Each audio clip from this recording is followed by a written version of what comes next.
Thanks so much for joining and for the people who are watching me online. So అది recorded రీతిగా కొంతమంది చూస్తున్నారు. So కొంతమంది live join అవుతున్నారు. So అందరిని బట్టి నేను మీకు so I really want to thank you for each and every one for your time that you're sparing. So without delay మన యొక్క వాక్య ధ్యానంలోకి మనం వెళ్దాము. ఆదికాండము 17వ అధ్యాయము తీసి పెట్టుకోండి.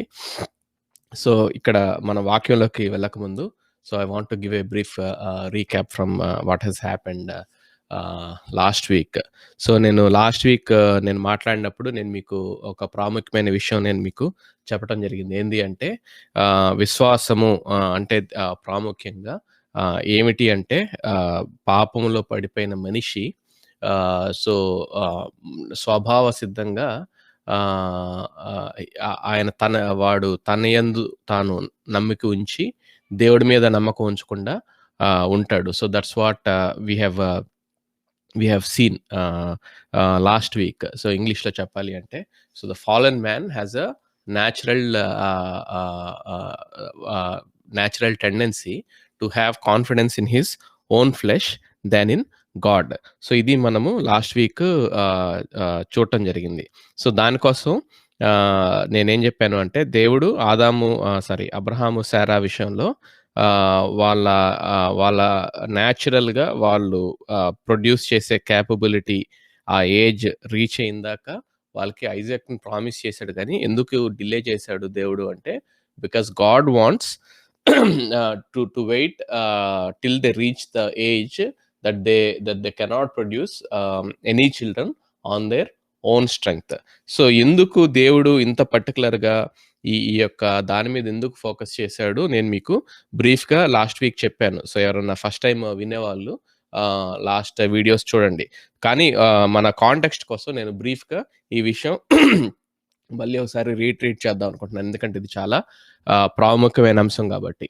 ఏంటి అంటే సో మనకి ఈ అబ్రహాము 12వ అధ్యాయం నుంచి మనము ధ్యానిస్తా వస్తున్నాం. సో దేవుడు అబ్రహాముని పిలుచుకున్నప్పుడు ఆయన అన్యజనుడుగా ఉన్నప్పుడు పిలుచుకున్నాడు. సో ఈ 12వ అధ్యాయము స్టార్టింగ్ లో అబ్రహాముని గాడ్స్ కాల్ టు అబ్రహాం మనం చూస్తాం. సో ఇది ఏ కాంటెక్స్ట్ లో ఉంది అంటే 10th 11th చాప్టర్స్ అయ్యాక 12th చాప్టర్లోకి మనం వస్తాం. సో 10th 11th చాప్టర్స్ లో మనకి క్లియర్ గా ఏం కనబడుతుంది అంటే సో ద ఫాలెన్ మ్యాన్ వాడు దేవుడు హెల్ప్ ద్వారా కాకుండా వాడు స్వశక్తితో వాడు రాజ్యాల్ని నేషన్స్ ని కట్టినట్లుగా చూస్తున్నాం. అది నిమ్రోదే గాని బాబేల్ గోపురం దగ్గర మనుషులు ఇదే గాని. సో దానికి so the fallen man started filling the earth and building nations out of his fallen nature. So ఆ ఫాలెన్ నేషన్స్ లో ఉన్న ప్రజలంతా ఎలాంటి వాళ్ళు మనము జెనసిస్ 11th చాప్టర్లో కొన్ని డైలాగులు వాళ్ళు మాట్లాడిన డైలాగులు ద్వారా మనం చూసాం. అయితే దేవుడు గాడ్ వాళ్ళని తారుమారు చేసి he scattered them over the face of the earth అన్నట్లు మనం చదివాం. అది చేసి దాని తర్వాత అబ్రహాముని పిలుచుకొచ్చినట్లుగా చూస్తా ఉన్నాం. సో ఈ 12th చాప్టర్లో అబ్రహాము పిలుపు is in contrast with what has happened in 10th 11th chapters. అలా మనము కాంటెక్స్ట్ లో పెట్టి చదువుకోవాలి. ఎందుకు 10th 11th చాప్టర్లో దేవుడు వాళ్ళని తరివేశాడు అంటే వాళ్ళకున్న స్వభావము దేవునికి అసహ్యమైన స్వభావం అనమాట. ఏంటి వాళ్ళకున్న స్వభావం? వాళ్ళు మాట్లాడింది ఏంటంటే come let us build together A tower that reaches the skies. So దేవుని ఎక్కడైతే దేవుడు ఉంటాడో సో అలా ఆ ప్రాంతంలోకి మనం వెళ్ళాలి అన్నట్లు వాళ్ళు హెచ్చించుకునే మాటలు అక్కడ మాట్లాడుతున్నట్లుగా చూస్తా ఉన్నాం. And not only that let us make a name for ourselves అని చెప్పి వాళ్ళు అనుకుంటా ఉంటారు. సో అక్కడ ఆలోచిస్తే what kind of the colour that is coming out from their mouths అంటే so they are the people who has confidence in their own self, who has confidence in their own flesh. So they are the people who don't have any confidence in God. So they're the people who rebelled against God. So ఈ rebellion దేవుడి దగ్గర నుంచి వాళ్ళు rebellious అయ్యి జనాలు మాట్లాడుకునే మాటలు మనం అక్కడ చూస్తాం. సో ఎక్కడ స్టార్ట్ అయింది ఈ రెబెలియన్ అంటే ఇది ఏదైనా తోటలో స్టార్ట్ అయినట్లుగా మనం చూస్తాం. గమనించండి, మనిషిని దేవుడు తన స్వరూపంలో నిర్మించుకున్నప్పుడు, తనని రిప్రజెంట్ చేయడానికి నిర్మించుకున్నప్పుడు మనిషికి ఫ్రీడమ్ ఇచ్చాడు. కానీ ఇండిపెండెన్స్ ఇవ్వలేదు. ఈ మాటలు చాలా జాగ్రత్తగా గమనించాలి. మనిషికి ఫ్రీడమ్ ఇచ్చాడు.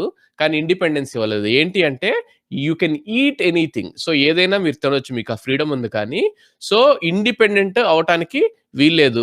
ఏమన్నాడు అంటే ఆ పర్టికులర్ పండు మీరు తినొద్దు. ఏం చేస్తుంది ఆ పండు అంటే it gives us the knowledge of good and evil. ఎందుకు వాళ్ళు ఆ knowledge of good and evil మనిషి తీసుకోకూడదు అని అనుకున్నాడు దేవుడు అంటే so they have to depend upon God to decide what is good and what is evil, what is right and what is wrong. They cannot independently take that into their hands. So అక్కడ వాళ్ళకి freedom ఇచ్చాడు కానీ వాళ్ళ దేవుడి మీద depend అయ్యే beings గా వాళ్ళని చేస్తే ఈ సైతాను సర్పంలాగా వాళ్ళు శోధించినప్పుడు క్లియర్ గా ఏమని ఉంటుందంటే 3వ అధ్యాయంలో ఇది తిన్ని రోజున మీరు చనిపోరు కానీ మీరు దేవుడు వంటి వారై ఉంటారు. ఏ విషయంలో? In knowing good and evil. Clear గా అక్కడ ఇంటెన్షన్ మనకి కనబడతా ఉంది. సో ఏమని అక్కడ టెంప్టేషన్ ఏంటంటే తినొద్దన్న పండు తినటం అనేది అది యాక్షన్, అది ఇంటెన్షన్ కాదు. అక్కడ ఇంటెన్షన్ ఏంటి అంటే so they wanted to be free from God, they wanted to be independent from God. So they didn't want God to decide what is right and wrong or what is good and evil for them. So they want to decide it. దేవుడు ఎలా అయితే తనంతట తానుగా ఆయన స్వయంభవుడుగా లేకపోతే self existent గా ఉన్నాడో so వీళ్ళు అలా అవటానికి ఇష్టపడ్డారు అనమాట. సో ఇంకో రకంగా చెప్పాలంటే we don't need you, we can manage ourselves అని చెప్పి వాళ్ళు ఇండిపెండెంట్ అవటానికి ఇష్టపడ్డారు. గమనించండి. So the very existence of Adam and Eve was God. So వాళ్ళ ఎగ్జిస్టెన్స్ కి వాళ్ళ ఉనికికి the reason behind their existence వాళ్ళు క్రియేట్ చేయమన్నప్పుడు it was God.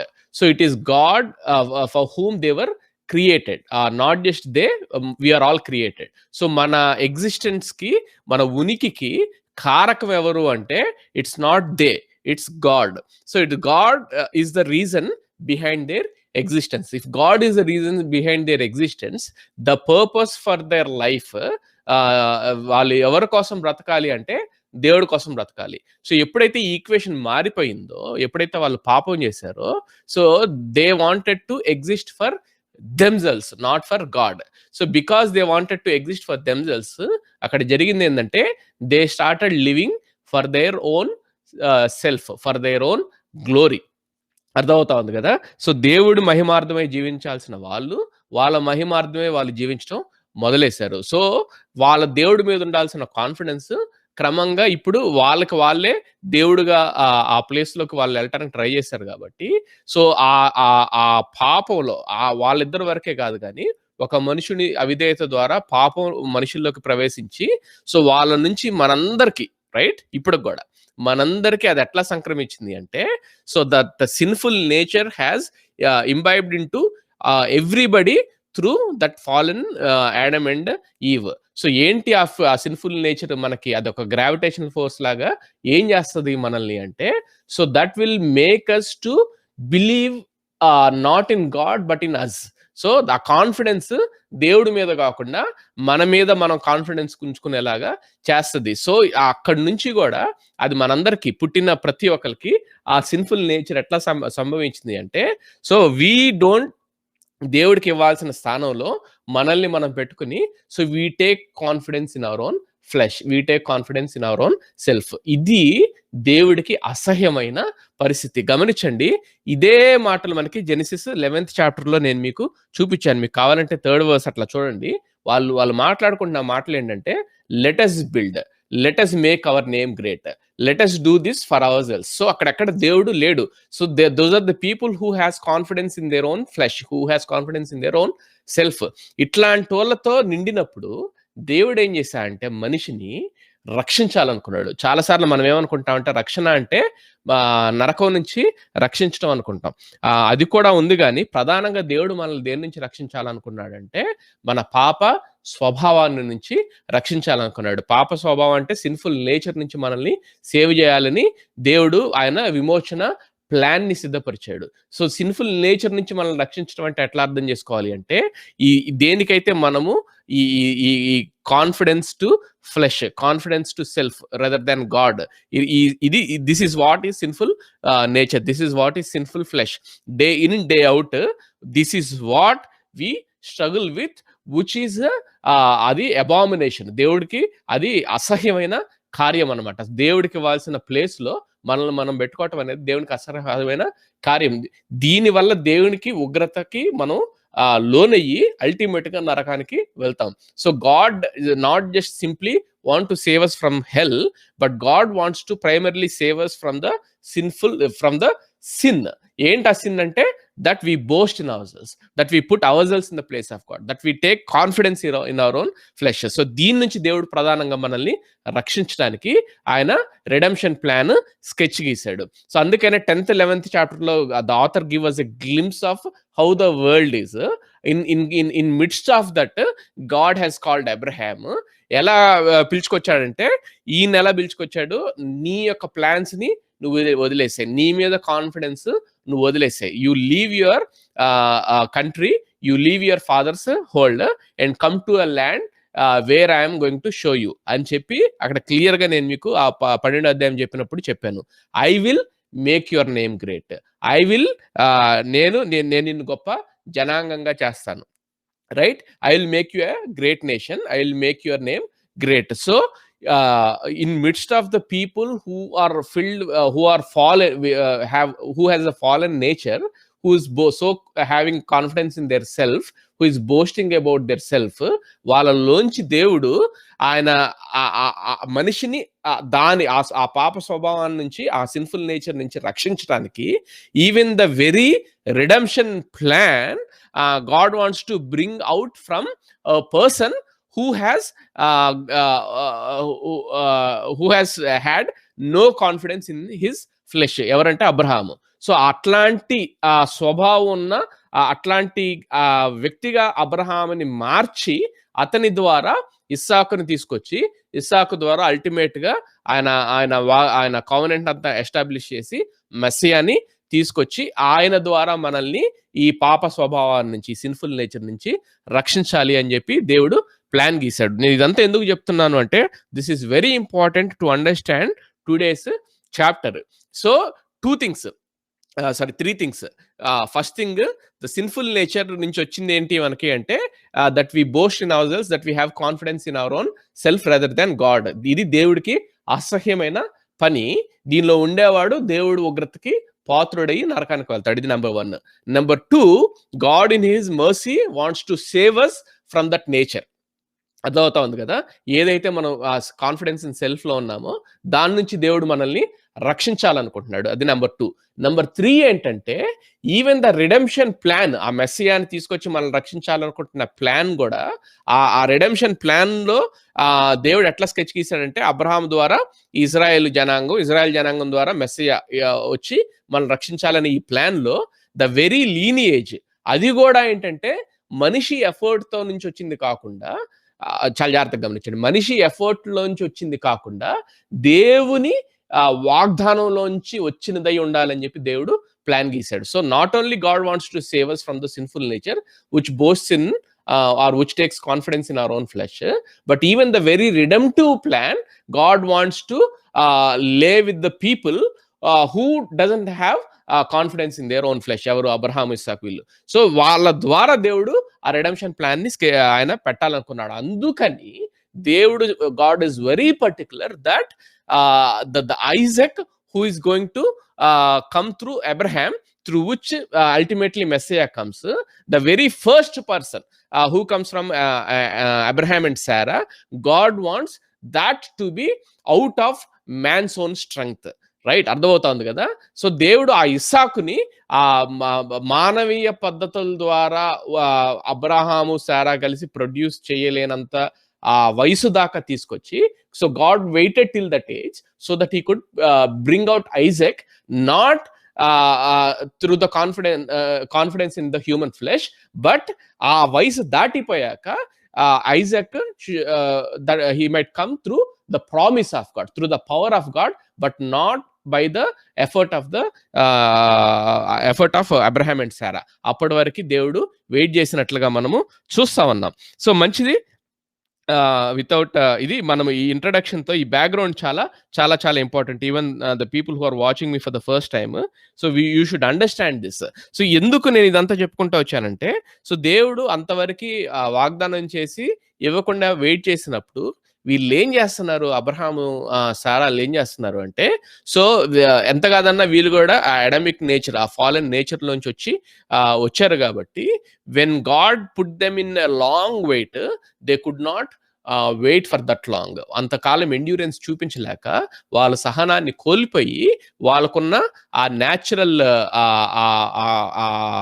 Fallen flesh చెప్పిన ఆ కౌన్సిల్ని వాళ్ళు విని ఏం చేశారంటే, సో వాళ్ళు they put a alternate bypass చేయాలనుకున్నారు. So they put an alternate route.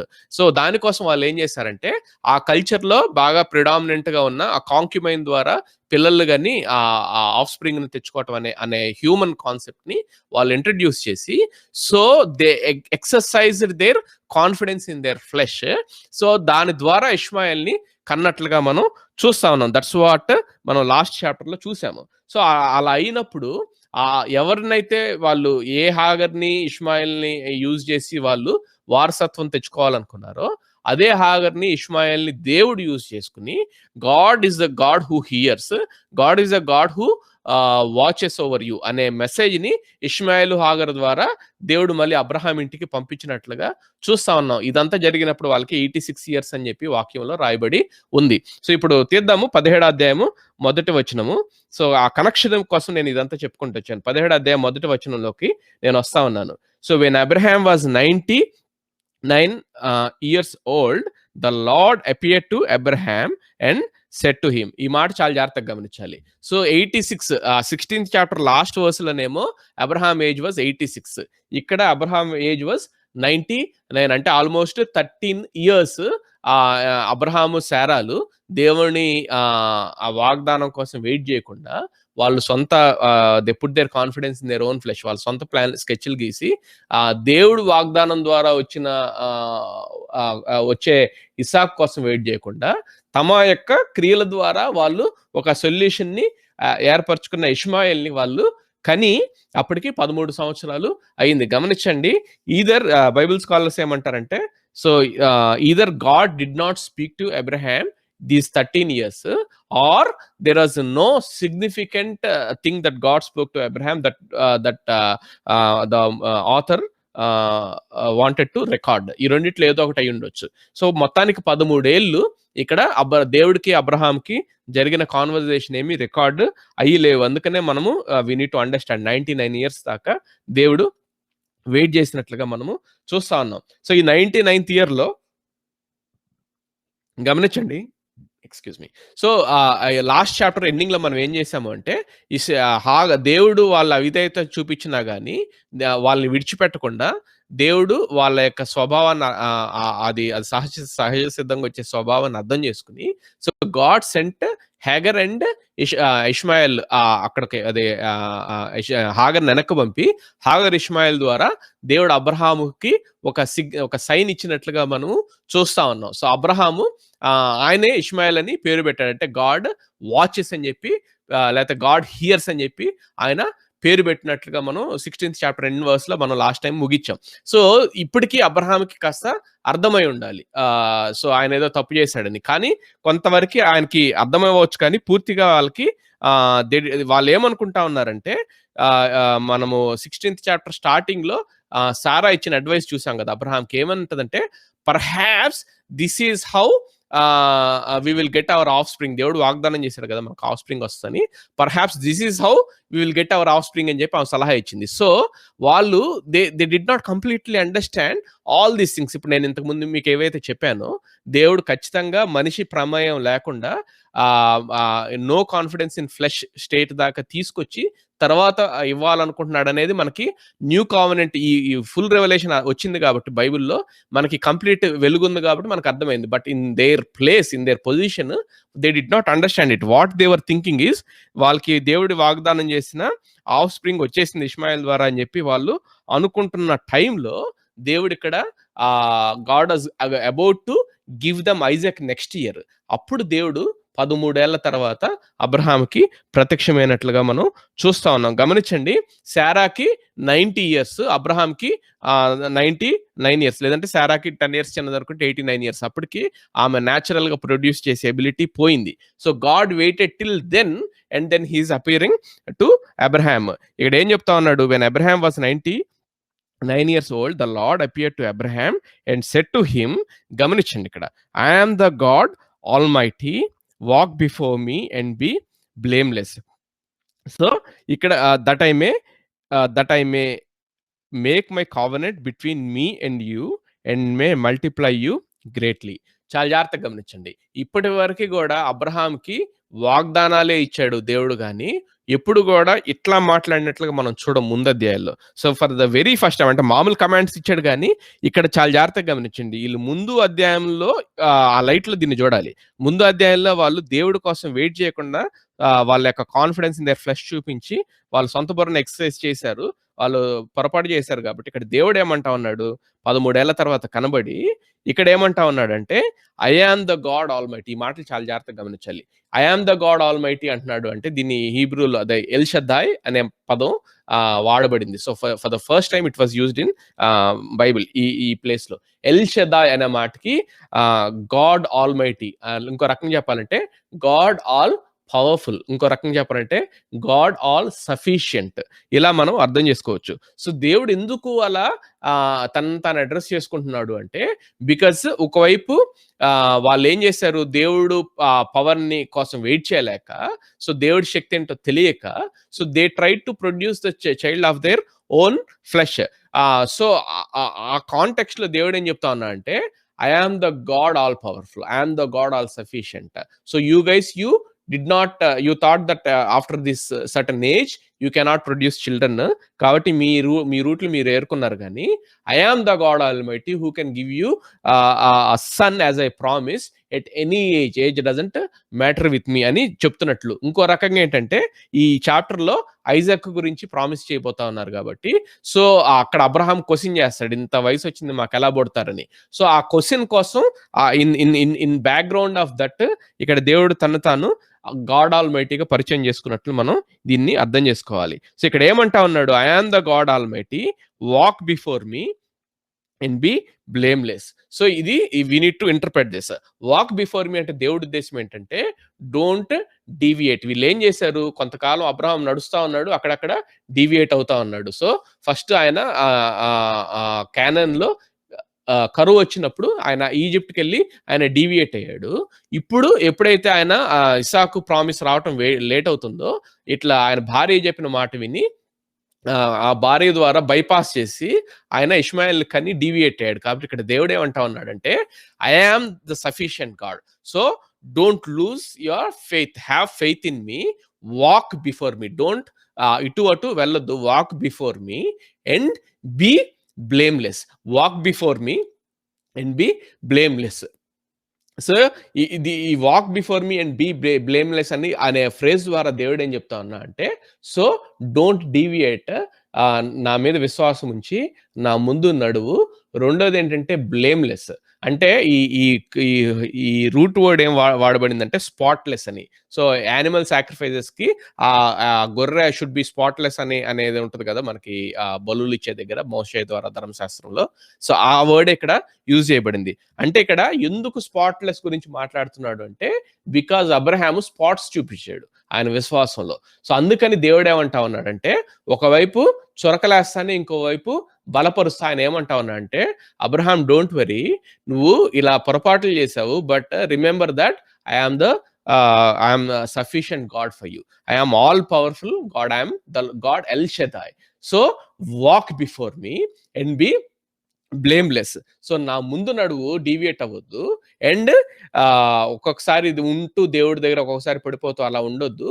So you be blameless, upright గా, నిందారహితుడుగా. సో నా ఎదుట నడుస్తూ నిందారహితుడుగా నువ్వు ఉండు అని చెప్పి ఆయన అబ్రహాంని కరెక్ట్ చేస్తున్నట్లుగా ఇక్కడ మనం చూస్తా ఉన్నాం. ఎందుకు? That I may make my covenant between me and you and May multiply you greatly. So ఎందుకు అడుగుతున్నాడు దేవుడు అంటే, సో నేను నీ ద్వారా నీకు నాకు మధ్యలో నిబంధన వేసి నేను నీ ద్వారా ఆ ఆఫ్ స్ప్రింగ్ తీసుకొచ్చి నా యొక్క వాగ్దానాలన్నింటినీ నీలో నెరవేర్చబోతున్నాను కదా. కాబట్టి నువ్వు ఇంకో రకంగా చెప్పాలంటే you walk worthy of the calling that you have.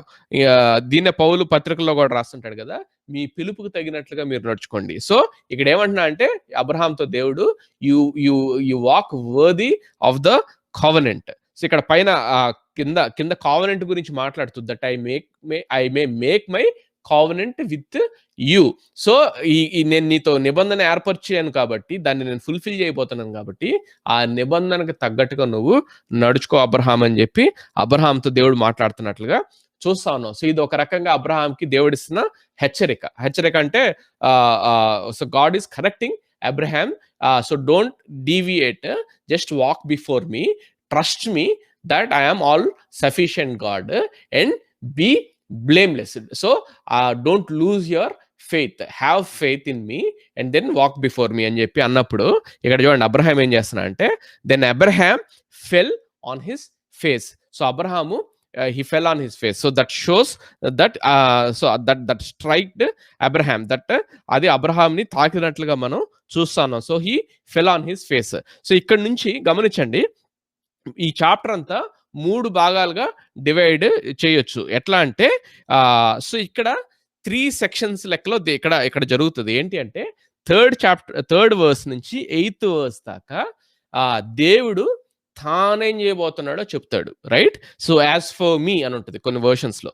మీరు ఎన్ఐవి కానీ లేకపోతే కేజేవి కానీ లేకపోతే ఎన్ఐఎస్వి కానీ చదువుతుండే ఇక్కడ ఏమని ఉంటుంది అంటే థర్డ్ చాప్టర్ లో యాజ్ ఫర్ మీ. అండ్ ఆయన అబ్రహాం ఎప్పుడైతే ఆయన బోర్ల పడ్డాడో ఆయన ఫేస్ మీద, అప్పుడు గాడ్ స్పోక్ టు అబ్రహాం. ఏమని చెప్తాడంటే as for me. So third chapter నుంచి థర్డ్ వర్స్ నుంచి 8th వర్స్ దాకా ఆయన ఏం చేయబోతున్నాడో చెప్తాడు.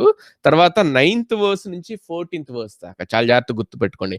యాజ్ ఫర్ యూ అంటే నువ్వేం చేయాలి అబ్రహాం అని చెప్పి చెప్తాడు 9th వర్స్ నుంచి 14th వర్స్ దాకా. దెన్ 15-16 వర్సెస్ లో యాజ్ ఫర్ సారాయి అంటే సారాయి నుంచి ఆయన ఏం ఎక్స్పెక్ట్ చేస్తాడో లేకపోతే ఆయనకి ఆ సారాయికి ఏమి ఇవ్వబోతున్నాడో చెప్తాడు. సో థర్డ్ వర్స్ నుంచి 8th వర్స్ దాకా యాజ్ ఫర్ మీ దేవుడు ఏం చెప్తా ఉన్నాడు, I will establish the covenant, right? So God spot ఏంటో ఆయన చెప్తున్నాడు. థర్డ్ వర్స్ నుంచి 8th వర్స్ దాకా గాడ్ స్పాట్ ఆయన ఏం చేయబోతున్నాడు చెప్తా ఉన్నాడు. సో ఏం చేయబోతా ఉన్నాడు, God is going to establish his covenant. 9-14 as for you Abraham's part of the covenant. Abraham ఏం చేయాలో చెప్తా ఉన్నాడు. ఏం చెప్తాడు అబ్రహాం కంటే, you need to keep the covenant. చాలా జాగ్రత్త చూడండి. As my part is to establish the covenant from 3 to 8. Then 9-14 your part is to keep the covenant. Then 15-16 the promises that God is going to give to Sarah regarding Isaac. This is the whole chapter. So without delay మనం third verse నుంచి 8th verse దాకా ఒకసారి చదువుకుందాం. Then Abraham fell on his face and God said to him, behold, ఇంకో version లో as for me, behold, my covenant is with you and you shall be the father of a multitude of nations. No longer shall your name be called Abraham, but your name shall be Abraham, for I have made you the father of a multitude of nations. I will make you exceedingly fruitful, and I will make you into nations, and kings shall come from you. తర్వాత 7th verse చదువుతున్నాను. And I will establish my covenant between me and you and your offspring after you throughout their generations for an everlasting covenant to be God to you and to your offspring after you. And 8th verse, and I will give to you and to your offspring after you the land of your sojournings, all the land of Canaan, for an everlasting possession, and I will be their God. So ikkada clear గా మనకి 3 sections దేవుడు ఆయన ఏం చేయబోతున్నాడో 3 promises ఇక్కడ మనకి కనబడతా ఉంది. So మొదటి ప్రామిస్ ఏంటంటే చూడండి, 4th వర్స్ నుంచి 4-5 వర్సెస్ లో ఆయన ముందు ఏం ప్రామిస్ చేస్తా ఉన్నా అంటే that God is going to make nations out of Abraham. మళ్ళీ ఒకసారి చదువుతా ఉన్నాను 4th-5th versus. As for me, behold, my covenant is with you, Abraham, and you shall be the father of a multitude of nations. No longer shall your name be called Abraham, but your name shall be Abraham, for I have made you the father of a multitude of nations. So ఎట్లా వస్తారు ఆ nations కింద 6th verse లో చెప్తా ఉన్నాడు. I will make you exceedingly fruitful and I will make you into nations and Kings shell come from you. So that's the first promise. ఏంటి అంటే the promise regarding nations. ఇంతకు ముందు Kings అనే మాట ఎప్పుడు ఆయన వాడలేదు, గ్రేట్ నేషన్ అని అన్నాడు. కానీ ఇక్కడ ఏం చెప్తా ఉన్నాడు అంటే నేను నిన్ను I have made you, I'm going to అని కూడా కాదు, I have made you as father of many nations. So you are going to be father of many nations. So many nations are going to, multitude of nations are going to come from you. ఎలా అంటే sorry 6th verse లో I will make you exceedingly fruitful. I will make you exceedingly fruitful and I will make you into nations and king shall come from you. So నేను నిన్ను బహుగా అభివృద్ధి పరుస్తాను. ఈ ప్రాసెస్లో ఈ ఎవరైతే నీ ఆఫ్ స్ప్రింగ్ వస్తారో వాళ్ళు నేషన్స్ అవుతారు, వాళ్ళలోంచి రాజులు వస్తారు. సో ఇక్కడ మీరు అండర్లైన్ చేసుకోవాల్సింది ఏంటంటే ఐ విల్ మేక్ అనే మాట మీరు అండర్లైన్ చేసుకోండి, నేను తర్వాత చెప్తాను ఎందుకో. సో ఇది ప్రామిస్ నెంబర్ 1. ప్రామిస్ నెంబర్ 2 ఏంటంటే 7th verse లో మనకి కనబడుతుంది. I will establish my covenant between me and you and your offspring after you throughout their generations for an everlasting covenant to be God. ఏంటి ఆ covenant అంటే to be God to you and to your offspring after you. So ఏంటి అంటే రెండో promise ఏంటంటే so ఈ నిబంధన నీతో మాత్రమే కాదు, నీ తర్వాత రాబోయే వాళ్ళందరితో నేను ఎవర్ లాస్టింగ్ కవనెంట్ లాగా చేస్తున్నాను throughout all the generations after you. ఏంటి ఆ కవనెంట్ ఏంటి అంటే that I will be their God. So నేను to be God to you and to your offspring after you. నేను నీకు మాత్రమే కాకుండా నీ తర్వాత రాబోయే వాళ్ళకి దేవుడుగా ఉంటాను. సో చాలా జాగ్రత్తగా గమనించింది. ఇది మనకి క్లియర్ అర్థం కావాలి అంటే ఒక కంట్రీకి ప్రెసిడెంట్ వచ్చేసి నేను నిన్ను దత్తత తీసుకుంటాను, నిన్ను నా కొడుకుగా చేసుకుంటాను, సో నా కొడుకుగా ఉండే ప్రివిలేజెస్ అన్ని నీకు వస్తాయి, ఇది నేను నీకు ఇచ్చే ప్రామిస్ అంటే మనం ఎంత హ్యాపీగా ఫీల్ అవుతాం.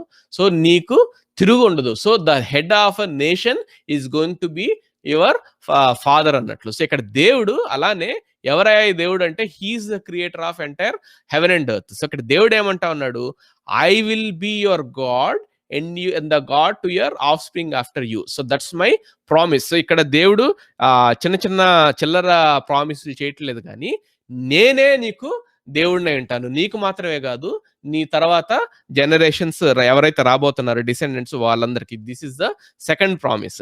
థర్డ్ ప్రామిస్ ఏంటంటే and I will give to you and to your offspring after you the land of your sojournings all the land of Canaan for an everlasting possession and I will be their God. So ఇక్కడ మూడో promise ఏం చేస్తా ఉన్నాడు అంటే canon land, ఆ Israel దేశం గురించి promise చేస్తా ఉన్నాడు. ఇది ఈ ల్యాండ్ ఆఫ్ క్యానన్ మొత్తం, the whole land of canon, ఎక్కడైతే మీరు ఇప్పుడు పరదేశులుగా ఉంటున్నారో, సోజర్నర్స్ గా ఉంటా ఉన్నారో, సో ఇది మొత్తం నీకు నీ తర్వాత నీ రాబోయే నీ జనరేషన్ కి ఎవర్ లాస్టింగ్ పొజిషన్ లాగా నేను ఇస్తాను. అంత మాత్రమే కాదు వాళ్ళకి నేను దేవుడిని ఉంటాను. So 3 promises. ఫస్ట్ది నేషన్స్ వస్తారు, కింగ్స్ వస్తారు. ఎలా వస్తారు? నేను మల్టిప్లై చేస్తాను. ఐ విల్ మేక్ అండర్లైన్ చేసుకోమన్నాను కదా. తర్వాత 7th verse లో ఐ విల్ ఎస్టాబ్లిష్, ఇది అండర్లైన్ చేసుకోండి. నేను ఈ కోవెనెంట్ ని నీకు నీ తర్వాత వాళ్ళకి అందరికీ ఎవర్ లాస్టింగ్ కోవెనెంట్ లాగా పెడుతున్నాను. ఎందుకు అంటే to be your God and not just your God and a God of your offsprings after you. That's the second promise. థర్డ్ది ఏంటంటే I will give. So I will make, I will establish, I will give. ఏంటి?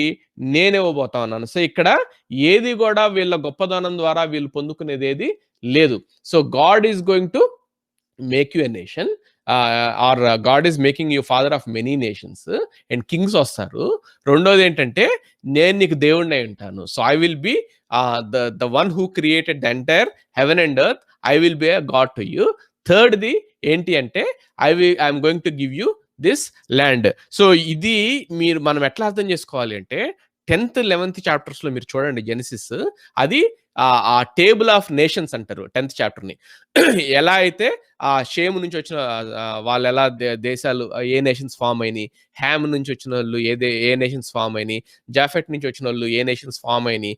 ఇట్లా ఈ worldly ఈ nations అన్ని ఎట్లా form అయ్యాయో రాసుకుంటా వచ్చి 10th చాప్టర్‌లో, 11th చాప్టర్‌లో బేబెల్ గురించి దేవుడికి వ్యతిరేకంగా ఉన్న వాళ్ళు తమంతట తాము ఒక సిటీ స్టేట్ లాగా ఒక గోపురాన్ని కట్టుకోవటానికి వాళ్ళు ఎట్లా ట్రై చేశారో చెప్పుకుంటొచ్చి, so in contrast to that ఈ 12th చాప్టర్ నుంచి ఈ 17th చాప్టర్ దాకా ఈ ఆథర్ ఏం చేస్తా ఉన్నా అంటే ఈ నేరేటర్ అదంతా క్విక్ గా ఫినిష్ చేశాడు. ఎందుకంటే that was not his focus point. అక్కడ చెప్పాల్సిన పాయింట్ చెప్పాడు. దేవుడికి వ్యతిరేకంగా ఉన్నోళ్ళు ఒక పక్క ఇలా నేషన్స్ కడుతుంటే, దేవుడు ఎవడైతే వాడి కాన్ఫిడెన్స్, వాడి ఫ్లెష్ మీద కాన్ఫిడెన్స్ ఉంచకుండా దేవుడు యందు విశ్వాసం ఉంచుతాడో, అట్లాంటి అబ్రహాముని పిలుచుకుని ఆయన ద్వారా దేవుడు ఈ నేషన్ ని కడతా ఉన్నాడు. ఇంకో రకంగా చెప్పాలంటే 10th, 11th చాప్టర్‌లో ఆయన నేషన్స్ నుంచి ఏదైతే స్టార్ట్ చేశాడో దాని కంటిన్యూషన్ ఇదంతా. సో వాళ్ళకి మాత్రం క్విక్‌గా 2, 3 వచనాల్లో ముగిచ్చేసాడు. ఇక్కడ మాత్రం దేవుడు కట్టించబోతున్న ఆయన కుమారుల ద్వారా అబ్రహాం ద్వారా కట్టించబోతున్న ఈ నేషన్స్ గురించి ఆయన 12th చాప్టర్ నుంచి 17th చాప్టర్ దాకా స్లోగా ఆయన డీటెయిల్స్ రాసుకుంటా వచ్చాడు. So ultimately this entire 12th to 17th chapter is talking about the different nation that God is going to build through his servant Abraham, in contrast to the nations that was built by the fallen men against God. So అట్లా దీన్ని అర్థం చేసుకోవాలి. So వాళ్ళకి వ్యతిరేకంగా దేవుడు దానికి contrast గా తనకి లోబడి జీవించే వాళ్ళు, తన ఫ్లెష్ మీద కాకుండా దేవుడి యందు విశ్వాసం ఉంచిన వాళ్ళ ద్వారా దేవుడు ఎలా నేషన్ ని కట్టబోతున్నాడో మనకి 12th చాప్టర్ నుంచి 17th చాప్టర్ దాకా ఈ గ్రంథకర్త రాసుకుంటూ వచ్చాడు. సో ఎందుకు ఇదంతా చేస్తున్నాడు అంటే ఈయన ద్వారా మెస్సియాని తీసుకురావడానికి ఆయన ఇదంతా చేస్తున్నాడు. సో మంచిది. అబ్రహాంతో దేవుడు ఈ 3 నుంచి 8 వర్సెస్ దాకా ఈ 3 ప్రామిసెస్ ఇచ్చినట్లుగా మనం చూస్తా ఉన్నాం. నేను ఎందుకు అండర్లైన్ చేపించానో తర్వాత నేను ఈ సిగ్నిఫికెన్స్ గురించి మాట్లాడినప్పుడు నేను మీకు చెప్తాను. Let us move forward. అయితే ముందుకెళ్లే ముందు ఈ అబ్రహాము పేరుని అబ్రహాముగా మార్చినట్లుగా చూస్తా ఉన్నాం. సో అబ్రహాం అనే మాటకి ఏంటి అంటే ఎగ్జాల్టెడ్ ఫాదర్ అని. సో ఎవరు ఎగ్జాల్టెడ్ ఫాదర్? అబ్రహాం కాదు, అబ్రహాం యొక్క తండ్రి ఎవరు? తెరహు. సో ఆయన కొడుకుని పుట్టినప్పుడు అబ్రహాము అనే పేరు పెట్టాడు అంటే, so he named his son for himself. ఏమని? సో ఆయన పుట్టినందుకు ఈ ఫాదర్ ఎగ్జాల్ట్ అయ్యాడంట. సో ఎగ్జాల్టెడ్ ఫాదర్ అంటే Abraham names was pointing to back to his father. So వెనక్కి పాయింట్అవుట్ చేస్తా ఉంది. ఇక్కడ అబ్రహాం అనే మాటకి ఏంటంటే father of many nations. So ఇక్కడ ఏంటంటే రాబోయే నేషన్స్ ని పాయింట్అవుట్ చేస్తా ఉంది. So the name Abraham was pointing towards his father backwards. The name Abraham was pointing towards the nations that God is going to give through Abraham. So atla manamu దీన్ని అర్థం చేసుకోవాలి. మంచిది. 9th verse నుంచి చదువుతా ఉన్నాను. 9 నుంచి 14 దాకా చదువుతున్నాను. సో దేవుడు ఏం చేస్తాడో అబ్రహాంకి చెప్పాడు. సో ఇప్పుడు అబ్రహాం ఏం చేయాలో దేవుడు ఇక్కడ చెప్తా ఉన్నాడు. ఏమంటా ఉన్నాడు చూడండి. And God said to Abraham, as for you shall keep my covenant, you and your offspring after you throughout their generations. చాలా జాగ్రత్తగా చూడండి. రైట్. సో 10th వర్స్ చదువుతున్నాను. దిస్ ఏంటి? అబ్రహాంతో దేవుడు ఏం చెప్తా ఉన్నా అంటే, as for me this I'm going to give you these 3 promises. As for you నువ్వు చేయాల్సింది ఏంటంటే you need to keep my covenant.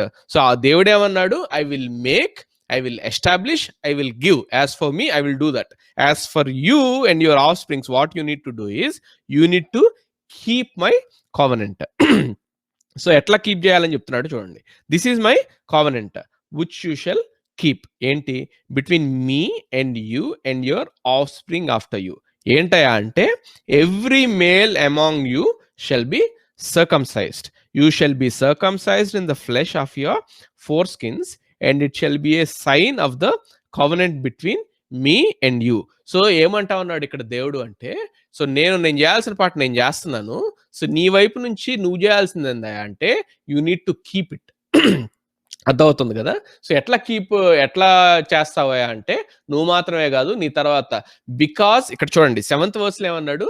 My covenant is between me and you and not just you for you you and your descendants after you ఎప్పటి వరకి? For generations to come.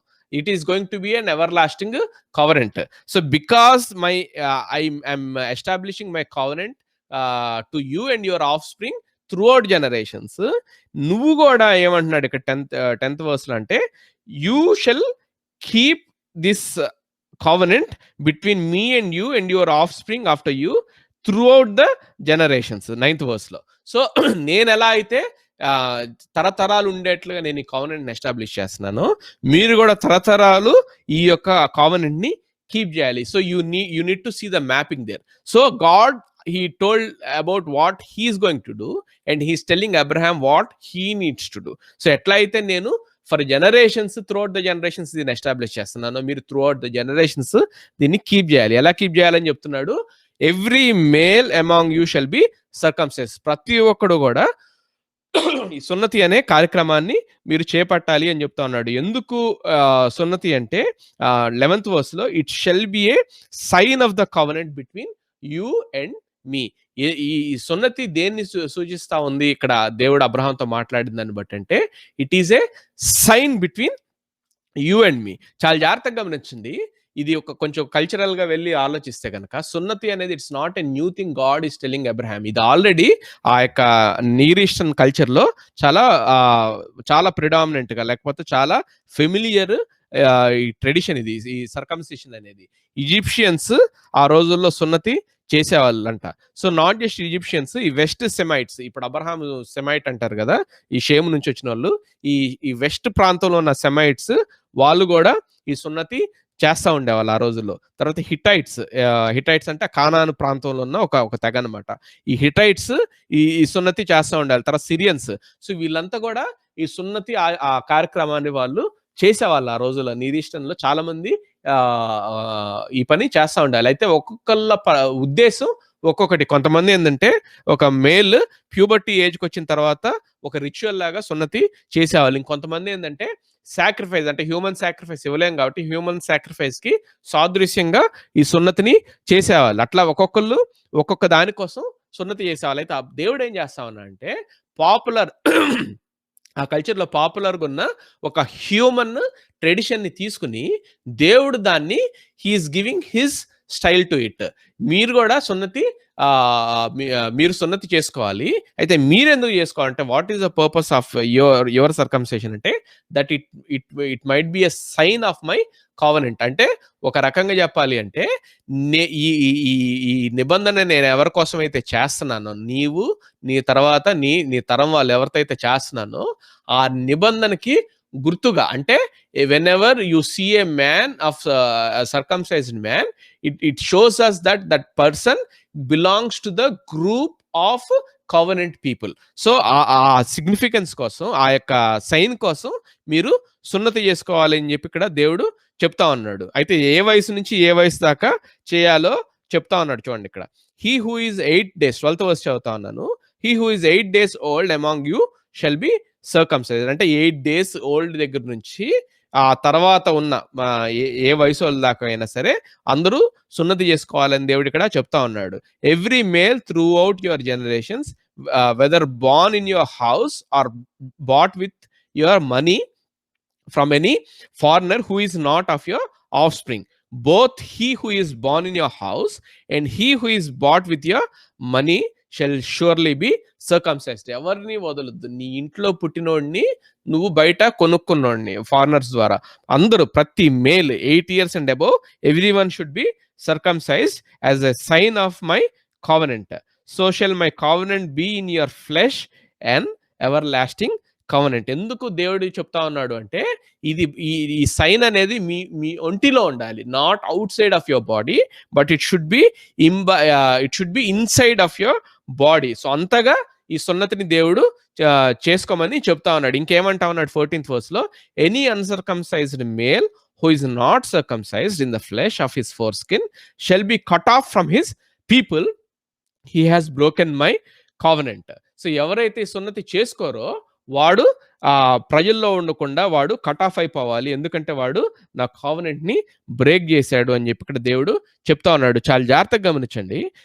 ఈ ఈ ఈ ఈ ఈ సున్నతికి సిగ్నిఫికెన్స్ మనకు అర్థమైతే దీనిలో బ్యూటీ మనకి అర్థమవుతది. ఈ హోల్ 2 చాప్టర్స్ నేనేం చెప్పాను. సో ఇదంతా it is about cutting the confidence in the flesh. So మనిషి పడిపోయిన మనిషి ఆ పాప స్వభావంలో వాడెలా బతుకుతాడు అంటే he will have no confidence in God.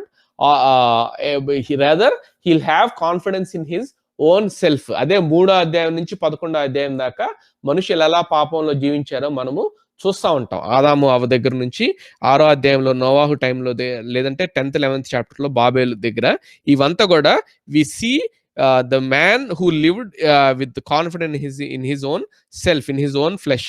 అయితే ఇక్కడ దేవుడు ఏం చేస్తా ఉన్నాడు అంటే ఇన్ కాంట్రాస్ట్ టు దట్ నేను ఒక నేషన్ ని ఒక రిడెంప్షన్ ప్లాన్ ని నిర్మిస్తా ఉన్నాను. ఈ రిడెంప్షన్ ప్లాన్ ఎవరి ద్వారా వస్తుంది? నీ ద్వారా, నీ ఆఫ్ స్ప్రింగ్స్ ద్వారా వస్తుంది. వీళ్ళ నుంచి వచ్చే ఈ ప్లాన్ ని నేనే గీస్తాను. నువ్వు పైసా పెట్టాల్సిన ఇన్వెస్ట్ చేయాల్సిన పని లేదు. ఇందాక నేను చదివిపించాను కదా 3rd చాప్టర్ 3rd వర్స్ నుంచి 8th వర్స్ దాకా. I will make you nations from you, I will establish my covenant. I will give you the land of Canaan. So I will make, I will establish, I will give you. So నువ్వు చేయాల్సింది ఏమీ లేదు. So దానికి గుర్తుగా, దానికి సైన్గా నువ్వు చేయాల్సింది ఏంటంటే అంతా దేవుడే చేశాడు. ఇక్కడ మేము చేసేదేమీ లేదు. The entire thing what we are today, if we are going to become a great nation, if we are going to conquer the whole promised land, or if we are going to be the children of Almighty God, దీనిలో మొత్తం దేవుడు చేసిందే, మేము చేసింది ఏమీ లేదు అంటానికి గుర్తుగా దేవుడు ఏం చేస్తా ఉన్నాడంటే you should be cut off the confidence in your flesh. అది సున్నతికి meaning. So you should have no confidence in you. Already 3rd chapter నుంచి 11th చాప్టర్ దాకా Abraham. So the whole world is filled with people who has a fallen nature, who believe in themselves, who has confidence in their own self. But you guys, మీ నుంచి నేను దానికి ప్రత్యేకంగా మిమ్మల్ని పిలుచుకుని మీ ద్వారా ఒక ప్రత్యేకమైన దేశాన్ని నేను కట్టబోతా ఉన్నాను. కాబట్టి అది మీ సొంత శక్తితో కాకుండా నేను నా యొక్క ప్రామిస్తో కట్టబోతున్నాను. కాబట్టి నేను చేయాల్సింది 3rd వర్స్ నుంచి 8th వర్స్ దాకా నేను చేస్తాను. మీరు ఒక సైన్ లాగా ఏం చేయాలి అంటే you cut off your flesh, you don't have any confidence in you. So దానికి సూచనగా మీరు in other words non verbal communication ఏంటి ఆ సున్నతి నుంచి వాళ్ళు ఇస్తున్న మెసేజ్ ఏంటి అంటే, so you say that it is he who is making nations, it is he who is establishing the covenant, it is he who is giving this land, so we are nothing అంటానికి sign గా దేవుడు ఆయన ఈ సున్నతిని ఆయన ఇస్తున్నట్లుగా మనం చూస్తా ఉన్నాం. ఇంకొకటి నేను కొంచెం ముందుకెళ్తాను. ఈ సిగ్నిఫికెన్స్ ఆఫ్ సర్కంసిషన్ మనకి ఈ యొక్క పార్ట్లో కాకుండా మిగిలిన other parts of old testament నుంచి మనం ఎట్లా అర్థం చేసుకోవచ్చు అంటే, ఒకసారి తీయండి లెవిటికస్ 26th చాప్టర్. తీనక్కర్లేదు, లెవిటికస్ నోట్ చేసుకోండి. 26th చాప్టర్ 40-41లో అక్కడ ఇజ్రాయేలీల వాళ్ళ యొక్క డిస్లాయల్టీ, దేవునికి వాళ్ళ డిస్లాయల్టీని చూపించడానికి, వాళ్ళ దేవుని పట్ల వాళ్ళకున్న వ్యతిరేకతని చూపించడానికి ఇక్కడ మోసెస్ ఏమని అంటాడంటే వాళ్ళని, Moses used the term that the people of Israel's future treachery and Israel's future hostility towards God, దాన్ని ఎక్స్ప్లెయిన్ చేయడానికి ఈయన మోషే వాడిన పదం ఏంటంటే you are the people of uncircumcised heart. So మీరు సున్నతి చేయబడినటువంటి హృదయంతో ఉన్నారు. వాళ్ళ యొక్క పాపపు స్వభావాన్ని ఎక్స్ప్లెయిన్ చేయడానికి, వాళ్ళ యొక్క తిరుగుబాటు స్వభావాన్ని ఎక్స్ప్లెయిన్ చేయడానికి దేవుడు ఆ యొక్క ఇజ్రాయేలీల గురించి మాట్లాడతా మోషే ఏమంటాడంటే you are the people of uncircumcised heart అని చెప్పి చెప్తా ఉంటాడు. సో దీన్ని బట్టి మనము ఇక్కడ దేవుడు ఏ భాషలో ఏ అర్థం ఇచ్చాడు ఇక్కడ సున్నతికి అంటే, so circumcised people are the people who are dedicated or who are loyal to God. అన్సర్కమ్సైజ్డ్ హార్ట్ అంటే ఏంటంటే దేవుడికి తిరుగుబాటు చేసిన ప్రజలు. సో ఇంకో రకంగా చెప్పాలంటే జెనసిస్ 3rd చాప్టర్ నుంచి 11th చాప్టర్ దాకా ద ఫాలెన్ మ్యాన్ గురించి ఇక్కడ గ్రంథకర్త రాసుకుంటూ వచ్చాడంటే వీళ్ళందరూ ఎవరయ్యా అంటే those are the uncircumcised people. Those are the people with the uncircumcised heart. Those are the people who trusted their own self, who put confidence in their own flesh. So ఇక్కడ వీళ్ళు ఏంటయ్యా అంటే they are the people who has the circumcised heart. ఒకసారి ద్వితీయోపదేశ కాండము చూద్దాం. ద్వితీయోపదేశ కాండం 10th chapter 16th verse. Deuteronomy 10th chapter 16th verse. ఇక్కడ మోజెస్ ఏమంటాడంటే మోజెస్ కమాండ్ ద పీపుల్, ఇజ్రాయేలీల ఉద్దేశం ఏమంటాడంటే circumcise your heart therefore and do not be stiff necked any longer. So ఇక్కడ మూర్ఖులైన ఇజ్రాయేలీలు, దేవుడి మాటకు తిరుగుబాటు చూపిస్తున్న ఇజ్రాయేల్ చూసి ఏమంటాడంటే circumcise your heart therefore and do not be stiff necked. So ఇక్కడ సర్కమ్సైజ్ అంటే మోషే ఉద్దేశం ఏంటి అంటే సో ఏదైతే మీకు ఈ తిరుగుబాటు స్వభావం, ఈ మెడ వంచన స్వభావం ఉందో దాని నుంచి మీరు బయటికి రండి అనే ఉద్దేశంతో circumcise your heart therefore and do not be stiff necked. So ఈ మెడ వంచని మొండి జనాలుగా మీరు ఉండొద్దు, అలా ఉండకుండా యు సర్కమ్సైజ్ యువర్ హార్ట్ అంటే మీ హృదయానికి ఉన్న ఆ మాలిన్యాన్ని కట్ ఆఫ్ చేసుకోండి అనే ఉద్దేశంతో ఇక్కడ ఆ మోజెస్ ఆ సర్కమ్సైజ్ అనే పదాన్ని వాడినట్లుగా మనం చూస్తా ఉన్నాం. కొంచెం ముందుకు వచ్చి అదే Deuteronomy 30th chapter 6th verse లో ఇక్కడ ద్వితీయోపదేశ కాండం 30వ అధ్యాయం 6వ వచనంలో ఇక్కడ ఏమంటా అంటే Lord will circumcise the heart of you and your descendants so that you may love him with all your heart and with all your soul and live.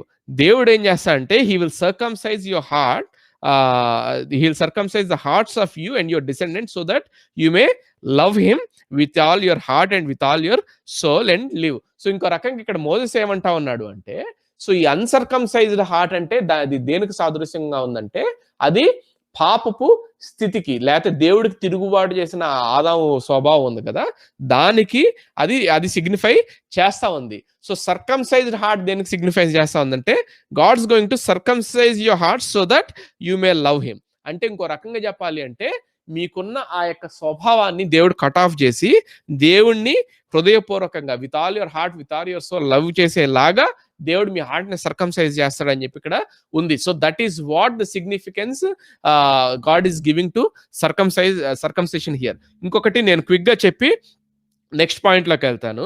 Philippians 3rd chapter 3rd verse. So new testament లో so ఏ light లో ఇక్కడ పౌలు దీన్ని new covenant revolution లో ఆ light progressive revolution అంటాం కదా.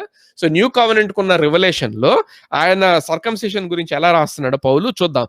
ఇదంతా మనకు అది ఎందుకు చెప్తున్నాను అంటే in light of this versus that I just red మనము ఈ అబ్రహాం యొక్క సర్కమ్సిషన్ గురించి అర్థం చేసుకోబోతా ఉన్నాం. గమనించండి 3rd chapter 3rd verse of ఫిలిపియన్కి రాసిన పత్రిక 3వ అధ్యాయం 3వ వచనం ఏమనుందంటే పౌలు రాస్తున్నాడు ఇక్కడ ఫర్ వీఆర్ ద సర్కమ్సిషన్ మేము సున్నతి చేయబడిన వాళ్ళం. ఎవరు హూ ఆర్ వి అంటే we who worship by the spirit of God and glory in Christ Jesus and put no confidence in the flesh. So ఇక్కడ ఏమంటా ఉన్నాడు పౌలు, శరీరాన్ని ఆస్పదం చేసుకోకుండా, శరీరం మీద కాన్ఫిడెన్స్ ఉంచుకోకుండా, so we who worship by the Spirit of God and glory in Christ Jesus and put no confidence in our flesh. మేము సరైన సున్నతి కలిగిన వారు అని చెప్పి ఇక్కడ పౌలు రాస్తా ఉన్నాడు. సో దీన్ని ఎట్లా అర్థం చేసుకోవాలి అంటే so there are certain people who put their confidence in their flesh. వాళ్ళ ఫ్లెష్ మీద వాళ్ళ కాన్ఫిడెన్స్ ఉంచి యేసుక్రీస్తు మీద అతిశయించకుండా వాళ్ళ యొక్క ధర్మశాస్త్ర క్రియల మీద, వాళ్ళ యొక్క అచీవ్మెంట్స్ మీద, వాళ్ళ యొక్క సెల్ఫ్ మీద వాళ్ళు they're putting their confidence in their own flesh. మేము అట్లాంటి వాళ్ళు శరీరమందు సున్నతి చేయబడ్డారు కానీ but their heart is away from God.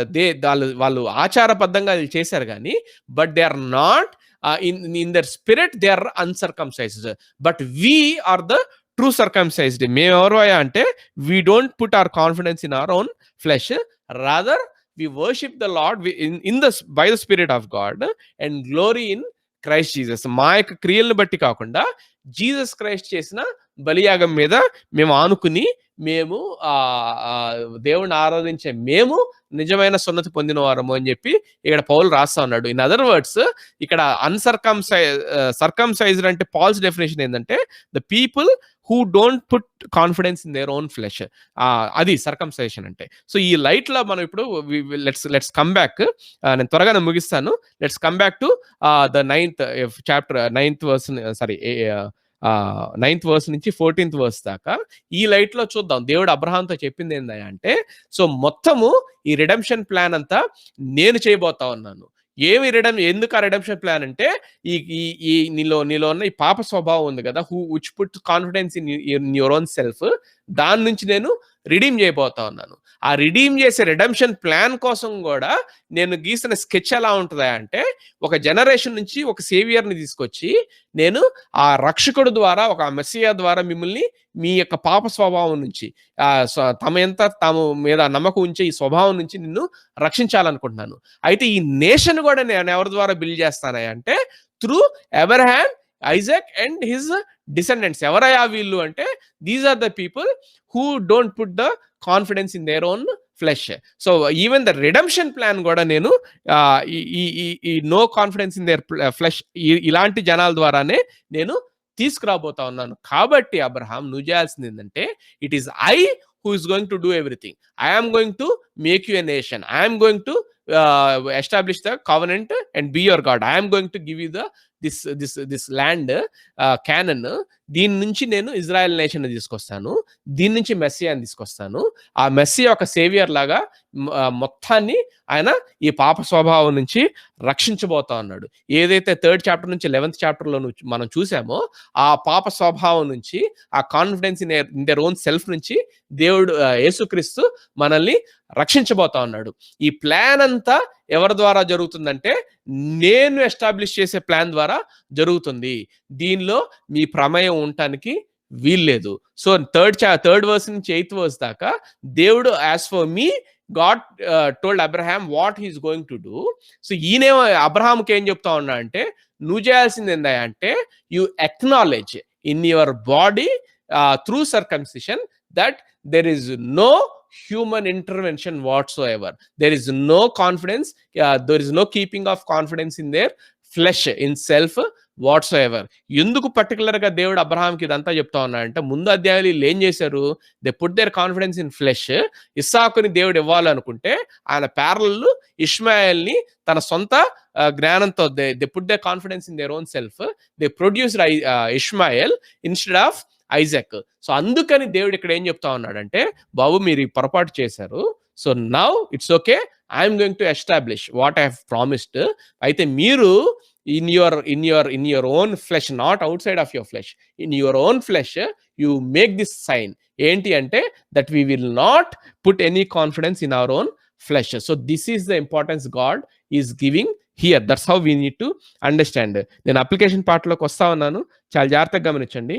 దీన్ని మన జీవితాల్లోకి అప్లై చేసుకోవాలి అంటే ఎట్లా అప్లై చేసుకోవాలి అంటే, గమనించండి, దేవుడు why God is so particular that ఆ యొక్క స్వభావం నుంచి, మన మీద మనం నమ్ముకునే ఆ స్వభావం నుంచి దేవుడు మనల్ని ఎందుకు రక్షించాలనుకుంటున్నాడు అంటే, దేవుడికి ఇవ్వాల్సిన స్థానంలో మనల్ని మనం పెట్టుకోవటం దేవుడికి అసహ్యమైన కార్యం. దాని నుంచి దేవుడు మనల్ని రక్షించాలనుకుంటున్నాడు. గమనించండి, అందుకనే even the plan itself God wants to do beyond man's intervention.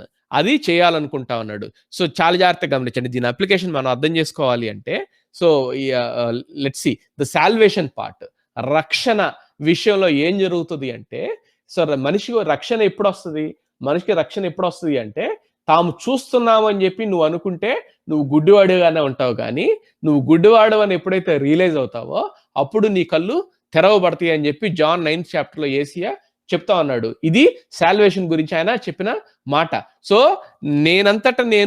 నేను ఏబుల్ పర్సన్ని, నా అంతటా నేను ఏదన్నా చేసుకోగలను, నా మీద నేను కాన్ఫిడెన్స్ ఉంచుకోగలను అని అనుకున్నంత కాలము మనం రక్షింపబడలే. ఒక వ్యక్తి ఎప్పుడు రక్షింపబడతాడంటే, when he realises that he is a good for nothing, pathetic, helpless sinner. So వాడు రక్షించుకోలేని ఒక భయంకరమైన ఒక ప్యాథటిక్ పరిస్థితిలో ఉన్న ఒక పేషెంట్ అని అనుకున్నప్పుడు మాత్రమే డాక్టర్ దగ్గరికి వెళ్తాడు ట్రీట్మెంట్ కోసం. సో అలా మనం కూడా so our salvation it self demands puts a condition. ఏంటి ఆ కండిషన్ అంటే, if you think that you have any confidence in your own flesh, you cannot be saved. When can you be saved? When can I be saved? The moment when I realize that I am good for nothing fellow, that's the fundamental prerequisite for salvation. That's when you will realize the need for a savior outside of you to pull you out from this ఈ wretched flesh, ఈ wretched nature. అందుకని పౌలు ఏమంటాడు, నేను ఏదైతే చేయాలనుకుంటున్నానో అది చేయలేకపోతున్నాను, ఏదైతే చేయకూడదు అనుకుంటున్నానో దాన్నే చేస్తా ఉన్నాను. మంచి చేయాలన్న కోరిక నాకు పుడుతుంది, కానీ నా శరీరంలో ఒక పాప నియమం, ఒక గ్రావిటీ లాగా, ఒక గురుత్వాకర్షణ శక్తి, ఒక గ్రావిటేషనల్ ఫోర్స్ లాగా నన్ను కిందకి పుల్ చేస్తా ఉంది, గుంజుతా ఉంది.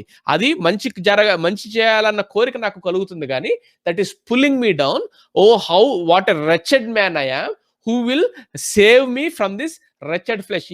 ఈ పాపానికి లోనైన శరీరం నుంచి నన్నెవడు రక్షిస్తాడు అని చెప్పి పౌలు రోమన్స్ 7th చాప్టర్లో మాట్లాడుతూ ఉన్నాడు. అది అయిన తర్వాత 8th చాప్టర్లో ఏమంటా అంటే, క్రీస్తు యేసు ద్వారా ఉన్నవాడికి ఏ శిక్షా విధి లేదు. ఎందుకు అంటే, so when you realise your pathetic situation, that is the fundamental prerequisite for a person to come to Christ, to be saved by him. So even in your salvation, God puts a demand, God puts a condition that with your own self, the confidence, as long as you put in your confidence in your flesh, you cannot be saved.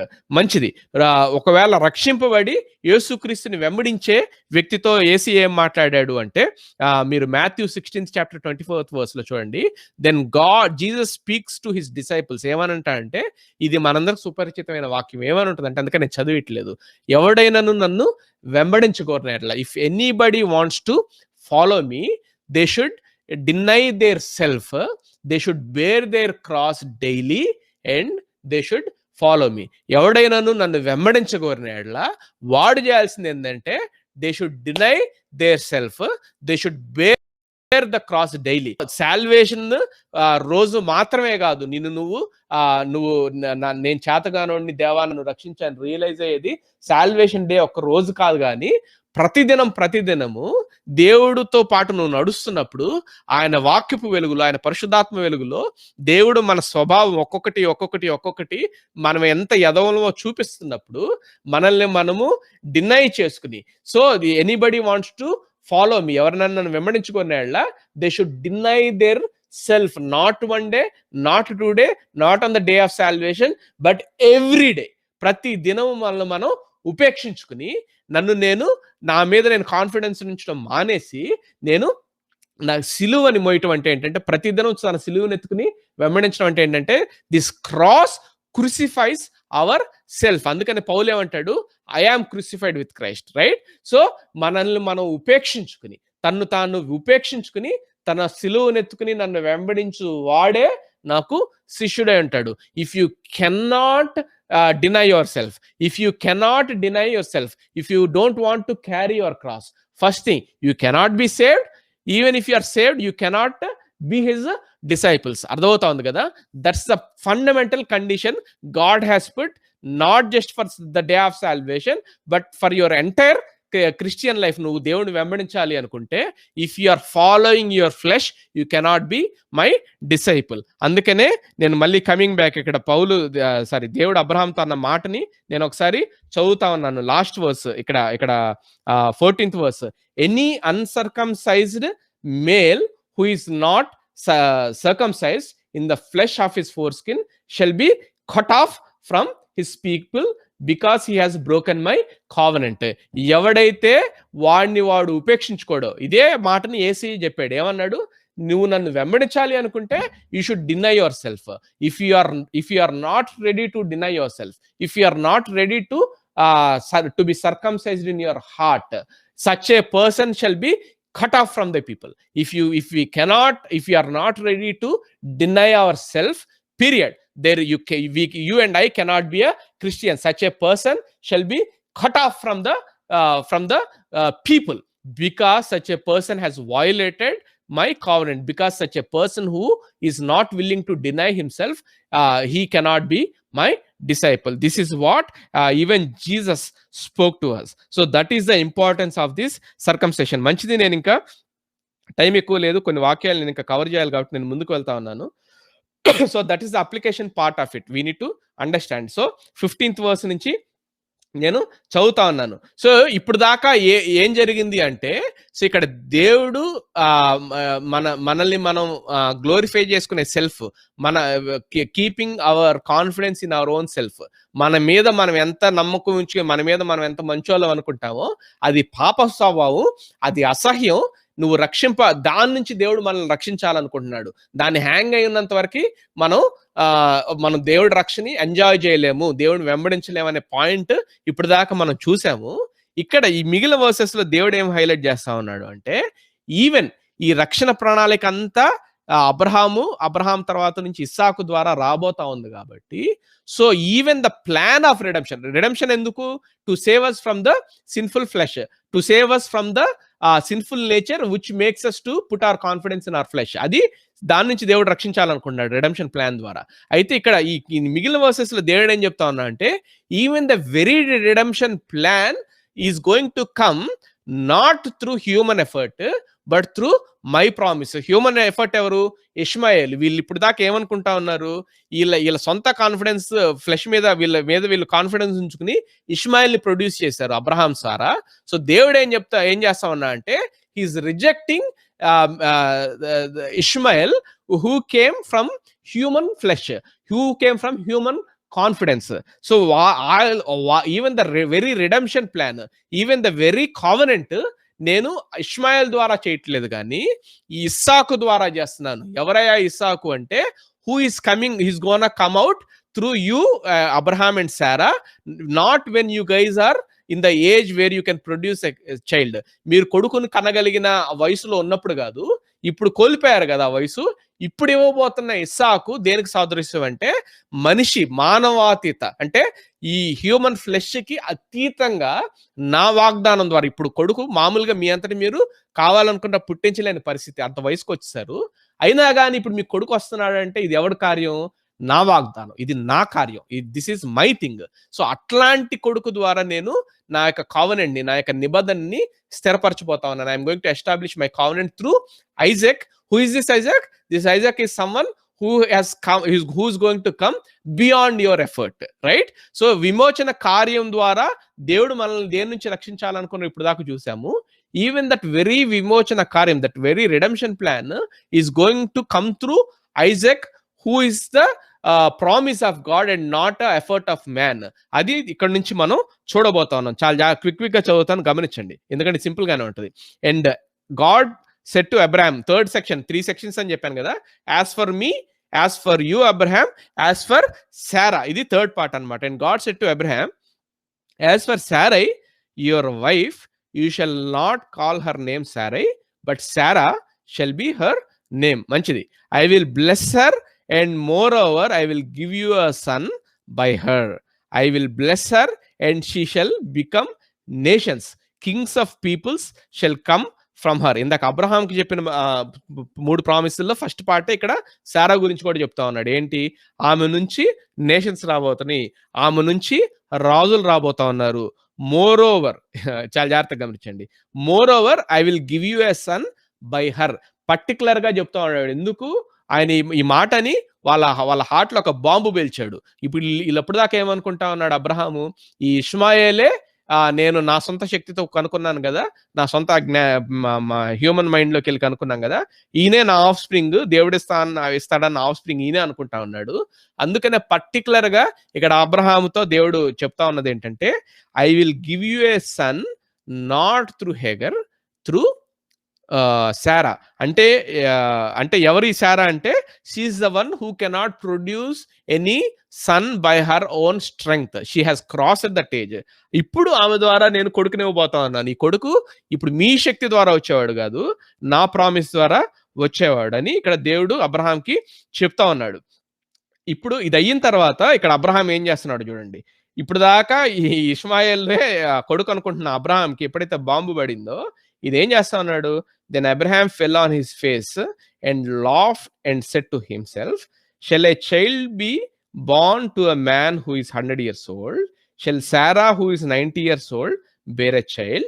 ఇక్కడ ఈయన బోర్లగా బడి ఇక్కడ దేవుడితో ఏమంటావు, ఈయన నవ్వుకుంటే ఏమనుకుంటున్నాడంటే, అరే నాకు 100 ఏళ్ళు ఉన్నాయి, లేదంటే 99 ఏళ్ళు ఉన్నాయి, ఇలాంటి వయసులో నేను కొడుకుని కనగలనా, నా భార్యకి 90 ఏళ్ళు ఉన్నాయి, ఇలాంటి వయసులో ఆమె కొడుకుని కనగలదా అని చెప్పి ఈయన నవ్వుకుంటా ఉన్నాడు. ఇన్ అదర్ వర్డ్స్, ఈయన దేవుడు ఎక్కడికి తీసుకురావాలనుకుంటున్నాడో ఆ పాయింట్ లోకి ఇప్పుడు అబ్రహాము వస్తున్నాడు. This is the very point God wanted Abraham and Sarah to come to. This is why God waited. ఏంటి అంటే, సో ఇప్పుడు దాకా ఈ మాటలు అంటం వల్ల అబ్రహాము ఇండైరెక్ట్ గా ఏం ఒప్పుకుంటున్నాడు అంటే, so all this while he was thinking that God is he thought that God would give him a son through natural means, right? వాళ్ళ యొక్క ప్రొడ్యూస్ చేసే వయసులో ఉండంగా దేవుడు ఇస్తాడు అని చెప్పి అనుకున్నాడు. అందుకనే ఇక్కడ ఎప్పుడైతే ఆ వయసు దాటుతుందో ఆయన హాగర్ ద్వారా కనేశాడు. సో ఇక్కడ ఈ మాటలు అంటాం వల్ల అబ్రహాము ఏమని ఒప్పుకుంటున్నట్లు అంటే, ఇండైరెక్ట్ గా, as we reached a age where we cannot produce any children of our own. So we have already crossed that age, especially Sarah has cross that age. ఈ టైంలో ఎవరికన్నా పిల్లలు పుడతాడా అని చెప్పి అనుకుంటా ఉన్నాడు. So that's where we need to, that's how we need to understand. So ఇప్పుడు ఎగ్జాక్ట్ గా అబ్రహాము ఏది రియలైజ్ అవ్వాలో, ఏ పాయింట్ రియలైజ్ అవ్వాలో ఆ పాయింట్ రియలైజ్ అయ్యి ఆయనే ఇక్కడ ఈ క్వశ్చన్ వేస్తున్నట్లుగా మనం చూస్తా ఉన్నాం. దీనికి ఆన్సర్ చెప్పుకోవాలంటే, yes Abraham, you cannot produce any son on your own strength at this age. Yes, your wife Sarah is 90 years, she cannot produce any child of her own strength. Still you are going to get a son, which implies that it is not the son of your own strength, it is the son of God's promise alone. So adanamata, that's how we need to understand this. 18th verse చదువుతున్నాను. And Abraham said to God, oh that Ishmael might live before you. ఎప్పుడైతే ఇస్సాకు గురించి, లేకపోతే శారా ద్వారా పుట్టబోతున్న కొడుకు గురించి దేవుడు చెప్పాడో, ఇక్కడ చూడండి అబ్రహాం ఏమంటున్నాడు, and Abraham said to God, oh that Ishmael might live before you. ఈయన బేరసారాలు చేస్తా ఉన్నాడు. ఏమంటా ఉన్నాడు, ఈయన ఎంతగానో ప్రేమించి తన యొక్క జ్ఞానం ద్వారా ఆ సొంత మనిషి మీద ఉన్న confidence in the own flesh ద్వారా కనుక్కున్న ఇష్మాయేల్ గురించి ఆయన విజ్ఞాపన చేస్తా ఉన్నాడు. అరే నువ్వు కొడుకుని ఇవ్వబోతున్నావు అన్న ఆనందం కంటే కూడా ఏంటంటే, అయ్యా oh that Ishmael might live before you, ఆయన్ను కూడా కాస్త బతకని అని చెప్పి దేవుడు చెప్తా ఉన్నాడు. ఇంకో రకంగా దేవుడు రెస్పాన్స్ని బట్టి మనం ఆలోచిస్తే దీన్ని ఎలా అర్థం చేసుకోవచ్చు అంటే, దేవుడేమో I am going to establish my covenant through the son whom I am going to give through my promise and not by your effort అని చెప్పి దేవుడు అబ్రహాంని ఇటువైపు లాగాలనుకుంటే, ఇక్కడ అబ్రహాం ఏం చేస్తా ఉన్నాడు, దేవుణ్ణి ఇష్మాయేల్ వైపు లాగుతున్నట్లుగా మనకు అర్థం అవుతా ఉంది. అయ్యా Ishmael, that he may live before you, ఆయన కూడా నీ ముందు బతికేలాగా ఛాన్స్ ఇవి. ఇక్కడ మనకి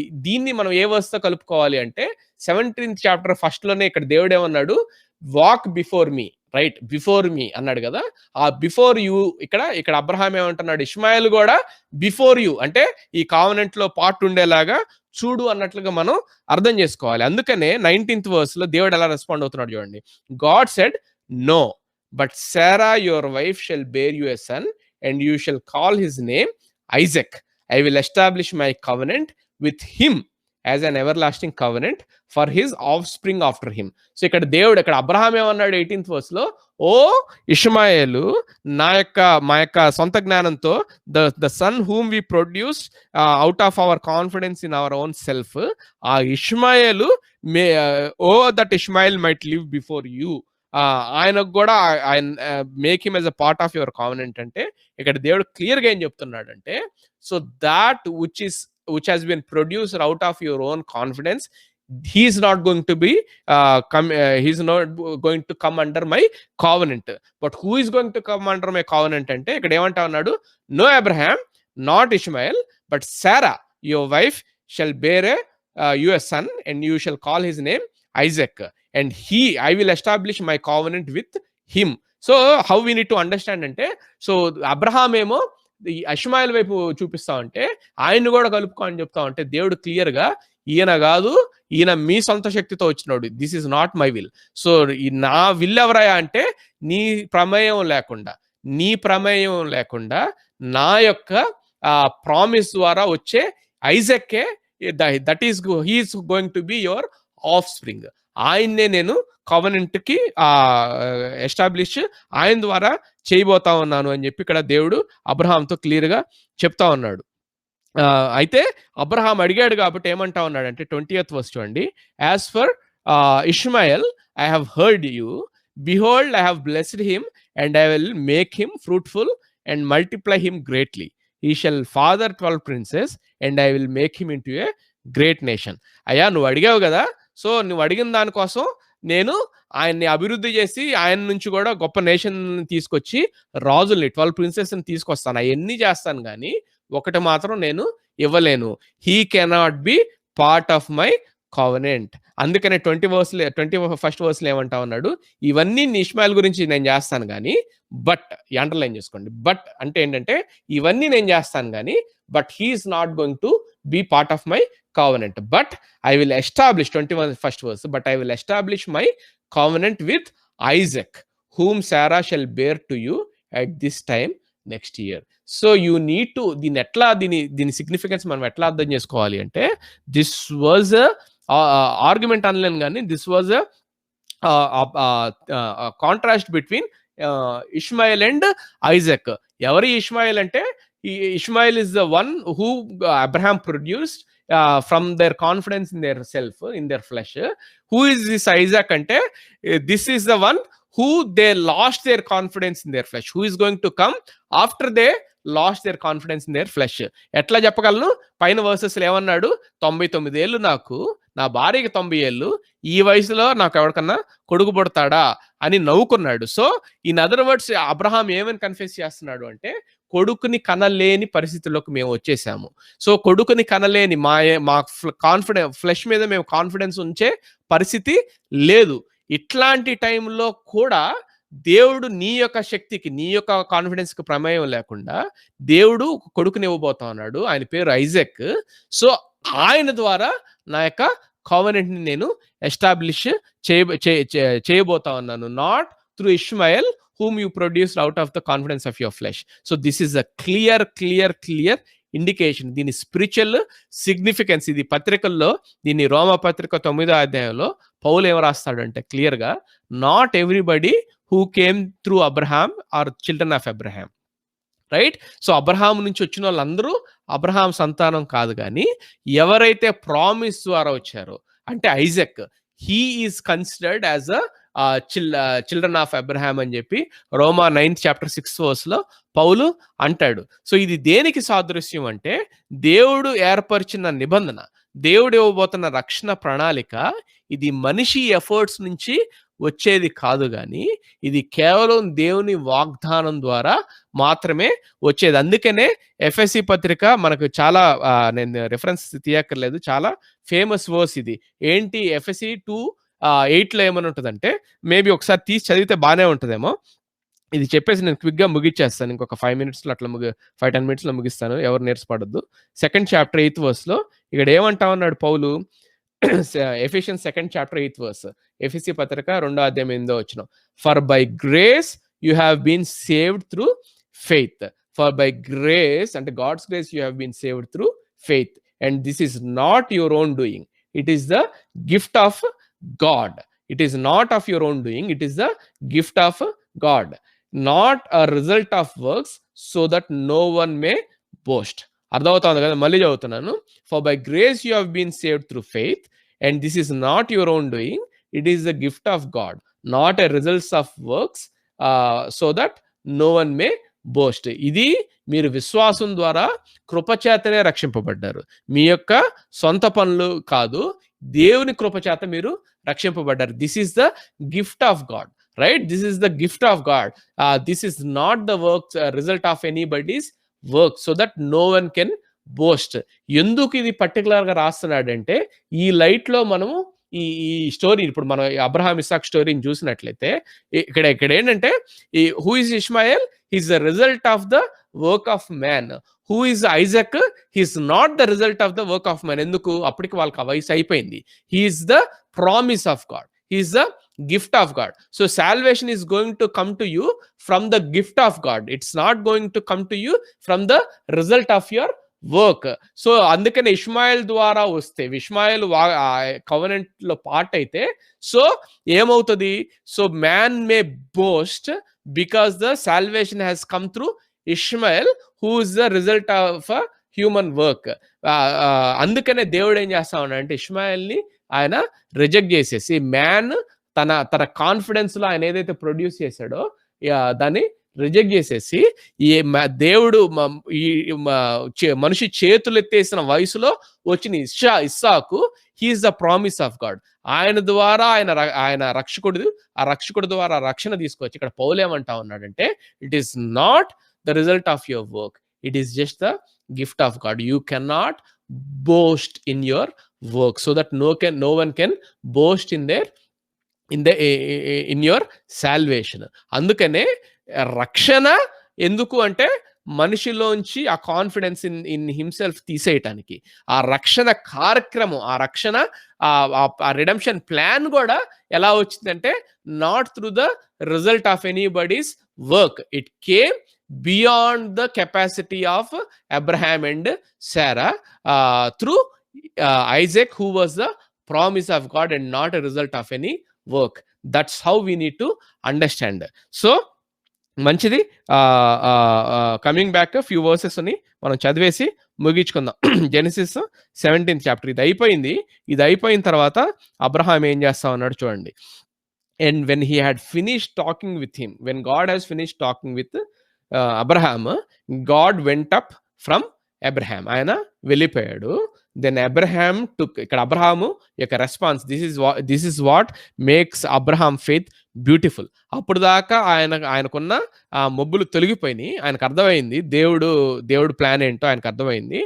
వెంటనే దానికి ఎక్నాలెడ్జ్ చేస్తా ఇక్కడ అబ్రహాం ఏం చేస్తున్నాడు చూడండి, ఇంకా ఆర్గ్యూ చేయట్లేదు. Then Abraham took Ishmael his son and all those born in his house or bought with his money, every male among the men of Abraham's house, and he circumcised the flesh of their foreskin that very day.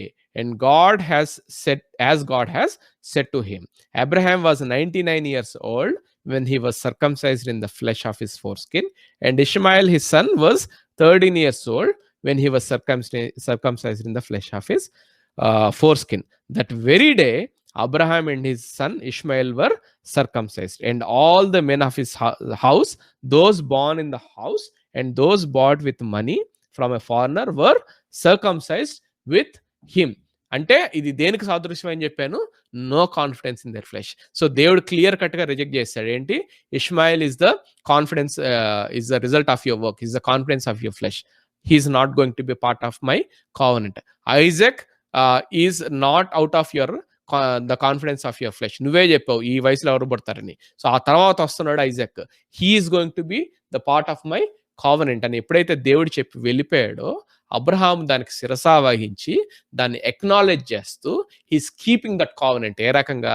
That very day దేవుడు ఏదైతే circumcision which symbolises no confidence in your flesh అని చెప్పాడో,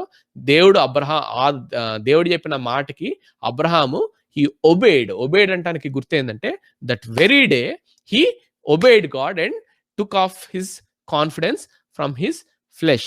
He cut off his foreskin in his own body, and not just in his body, he ప్రతి male అందరికి కూడా ఆయన circumcision చేసినట్లుగా చూస్తా ఉన్నాం. ఈ సర్కంసిషన్ నడుస్తూ మోషే కాలంలో అదొక లా అయిపోయింది. ఇప్పటికి కూడా Jews they are all circumcised in their flesh. అయితే అప్లికేషన్ నేను చెప్పేసి 2 మాటల్లో 5 minutesలో ముగిస్తాను. చాలా జాగ్రత్తగా గమనించండి. సో నేను ఇందాకే కొంత పార్ట్ నేను మీకు చెప్పాను. రక్షణ, ఒక వ్యక్తి రక్షింపబడాలన్నా కానీ దేవుడు ఆయన కండిషన్ ఏం పెట్టాడు అంటే, నీ మీద నువ్వు కాన్ఫిడెన్స్ పెట్టుకున్నంత కాలం, నిన్ను నువ్వు నమ్ముకున్నంత కాలం, నిన్ను నువ్వు మంచోడు అనుకున్నంత కాలం, నీలో పెద్దగా ఏం తప్పు లేదని అనుకున్నంత కాలం నువ్వు రక్షింపబడలేవు. నువ్వు రక్షింపబడాలి అంటే ప్రైమరీ కండిషన్ ఏంటి అంటే, you should not just confess that you are a sinner, you should realise that you are a sinner. చాలా జాగ్రత్తగా గమనించండి. రెండిటికి తేడా ఉంది. ఈ ఇవాంజలిస్టిక్ క్రూసైడ్స్‌లో ఈ పాపివని ఒప్పుకో, పాపివని ఒప్పుకో అని అని అనటం వల్ల మనకి బాగా విని విని ఏమర్థమైపోయిందంటే, పాపినని ఒప్పేసుకుంటే మనం నరకం నుంచి రక్షింపబడతాం కాబట్టి, ఆ దేవా నేను పాపిని, నన్ను రక్షించు. ఈ ఈ టెర్మినాలజీలోకి మనం ఎళ్ళిపోయాం. గమనించండి. పాపినని ఒప్పుకోవటం అది ఇంపార్టెంటే. కానీ దానికంటే ముందు పాపినని రియలైజ్ అవ్వాలి. అర్థమవుతోంది కదా! ఒక పేషెంట్ వాడికి క్యాన్సర్ ఉందని రియలైజ్ అవ్వాలి. ఆ రియలైజ్ అయినప్పుడు మాత్రమే వాడు డాక్టర్ దగ్గరికెళ్ళి, ఆంకాలజిస్ట్ క్యాన్సర్ డాక్టర్ దగ్గరికెళ్ళి, అయ్యా నాకు క్యాన్సర్ ఉందని ఒప్పుకోవాలి. సో, నువ్వు రియలైజ్ అయ్యకుండా ఒప్పుకుంటున్నావు అంటే అది హిపోక్రసీ. అది వేషధారణ. సో, దేవుడు దాన్ని యాక్సెప్ట్ చేయడు. సో, నువ్వు పాపివని గుర్తించావా? పాపివని రియలైజ్ అయ్యావా? నీలో ఉన్న పాపపు స్వభావాన్ని నువ్వు నేను రియలైజ్ అవుతున్నావా?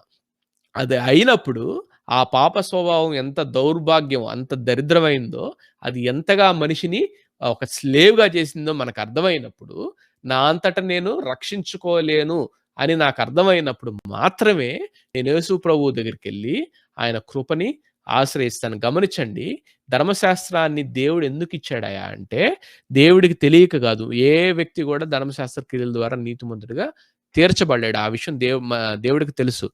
కానీ మనిషికి తెలీదు. సో, మనిషి వాడు రక్షించుకోవటానికి వాడి మీద వాడికి నేచురల్‌గా ఆదాం స్వభావం ఉంటది కాబట్టి, వాడికి మామూలుగా ఎళ్లి చెబితే, "అయ్యా నిన్ను నువ్వు రక్షించుకోలేవు. నీకొక రక్షకుడు అవసరం. నీకు రక్షకుడు హెల్ప్ అవసరం. బికాజ్ యూ ఆర్ హెల్ప్‌లెస్" అంటే, ఈ పడిపోయిన స్వభావంలో ఉన్న మనిషిలోంచి వచ్చే జనరల్ రియాక్షన్ ఏంటంటే, నాకు తెలుసు. నీ పాపం ఉంది సరే, దీని నుంచి నన్ను నేను రక్షించుకుంటాను. నేను ప్రయత్నిస్తాను అని జెప్పి అనే రకం అన్నమాట. అందుకనే దేవుడు ముందే ఏమన్నాడు, okay. This is my standard. ధర్మశాస్త్రం ద్వారా దేవుడేం చెప్పాడంటే, దిస్ ఈజ్ మై స్టాండర్డ్. నీకు చేతనైతే అందుకో అన్నట్లన్నమాట. సో, ఈ మనిషి ధర్మశాస్త్రం కింద ఈ యేసు ప్రభువు రాకముందు ఏం చేసుకుంటా వచ్చాడంటే, వాడు ట్రై చేసాడు. ఈ రోమా 7 అధ్యాయం అంతా అదే కనబడుతుంది. సో, మంచి చేయాలన్న కోరిక నాకు వస్తుంది గానీ, నేను చేయలేకపోతున్నాను. ఏదైతే చేయకూడదు అనుకుంటున్నానో దాన్నే చేస్తున్నాను. ఏదైతే చేయాలనుకుంటున్నానో దాన్ని చేయలేకపోతున్నాను. ఎందుకు అంటే డయాగ్నోస్ చేసి ఆయన గుర్తించిందేందంటే, నా లోపల ఈ పాప స్వభావం నన్ను గుంజుతా ఉంది. సో, ఈ విషయం మనిషికి అర్థం కావటానికి దేవుడు ధర్మశాస్త్రం ఇచ్చాడు. ధర్మశాస్త్రం కింద ఉన్న వ్యక్తికి ఏం అర్థం అవుతదంటే, వాడు పాపి, వాడిలో పాప స్వభావం ఉంది అని మాత్రమే కాకుండా, ఈ పాప స్వభావం నుంచి నా అంతట నేను రక్షించుకోలేను. నాకు ఒక ఎక్స్‌టర్నల్ హెల్ప్, బయట నుంచి ఒక సహాయకుడు అవసరం, ఒక రక్షకుడు అవసరం అన్న సంగతి ధర్మశాస్త్రం కింద బతికినప్పుడు అర్థమవుతది. అందుకనే అది ఇచ్చిన తర్వాత ఆ రియలైజేషన్‌కొచ్చినప్పుడు దేవుడు మెస్సియాని పంపించాడు. సో, అప్పుడు కృపని ఇచ్చాడన్నమాట. అందుకనే మనకి ఏం తెలియాలి అంటే, మనం పాపమని ఒప్పుకోవటం ఒక్కటే కాదు. నేను పాపిని అని గుర్తించటం మొదటిది. నాకు జబ్బుందని గుర్తించాలి. రెండోది ఈ జబ్బు నన్ను ప్రాణాంతకమైన జబ్బు. ఇది టెర్మినల్ డిసీజ్ అని, సిక్‌నెస్ అని గుర్తించాలి. మూడోది ఈ సిక్‌నెస్ నుంచి నన్ను నేను రక్షించుకోలేను అన్న సంగతి గూడా వాడు గుర్తించాలి. అప్పుడు మాత్రమే వాడు రక్షకుడు ఎక్స్‌టర్నల్ హెల్పర్ కోసం కేక వేసి వాడు కన్ఫెస్ చేస్తాడు. ఏమని? నన్ను నేను రక్షించుకోలేను. నన్ను రక్షించవా అని.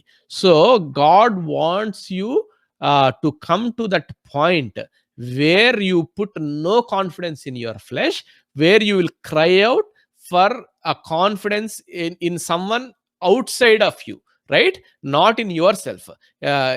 నీ నమ్మకం నీ మీద ఉంచుకోవటం కాదు. సో, నీ నమ్మకం నిన్ను దాటి బయట నిన్ను రక్షించే నీ రక్షకుడి మీద వచ్చేలాగా ఆ పొజిషన్‌కి నువ్వు వచ్చిన దాకా దేవుడు వెయిట్ చేస్తాడు. ఎలా అయితే అబ్రహాం, శారా విషయంలో నాకు 99 ఏళ్లున్నాయి. నా భార్యకి 90 ఏళ్లున్నాయి. ఇప్పుడు ఎలా పుడతాడు అనే స్టేజ్ దాకా దేవుడు అలా వెయిట్ చేశాడో, so in your life if you want to be saved, నువ్వు రక్షింపబడాలి అంటే ఎప్పుడు రక్షింపబడతావంటే ఈ స్టేజ్ దగ్గరికి వచ్చినప్పుడు. ఏ స్టేజ్ దగ్గరికి? నన్ను నేను రక్షించుకోలేను, నాలో ఏ మంచి లేదు అని నేను ఎరుగుదును అంటాడు పౌలు. సో ఈ స్టేజ్ దగ్గరికి వచ్చి నువ్వు నా అంతట నేను రక్షించుకోలేను, నాకు ఎక్స్టర్నల్ రక్షకుడు అవసరం, ఎక్స్టర్నల్ హెల్ప్ అవసరం. No confidence in my flesh, all my confidence are in my flesh is dead and gone, O Lord.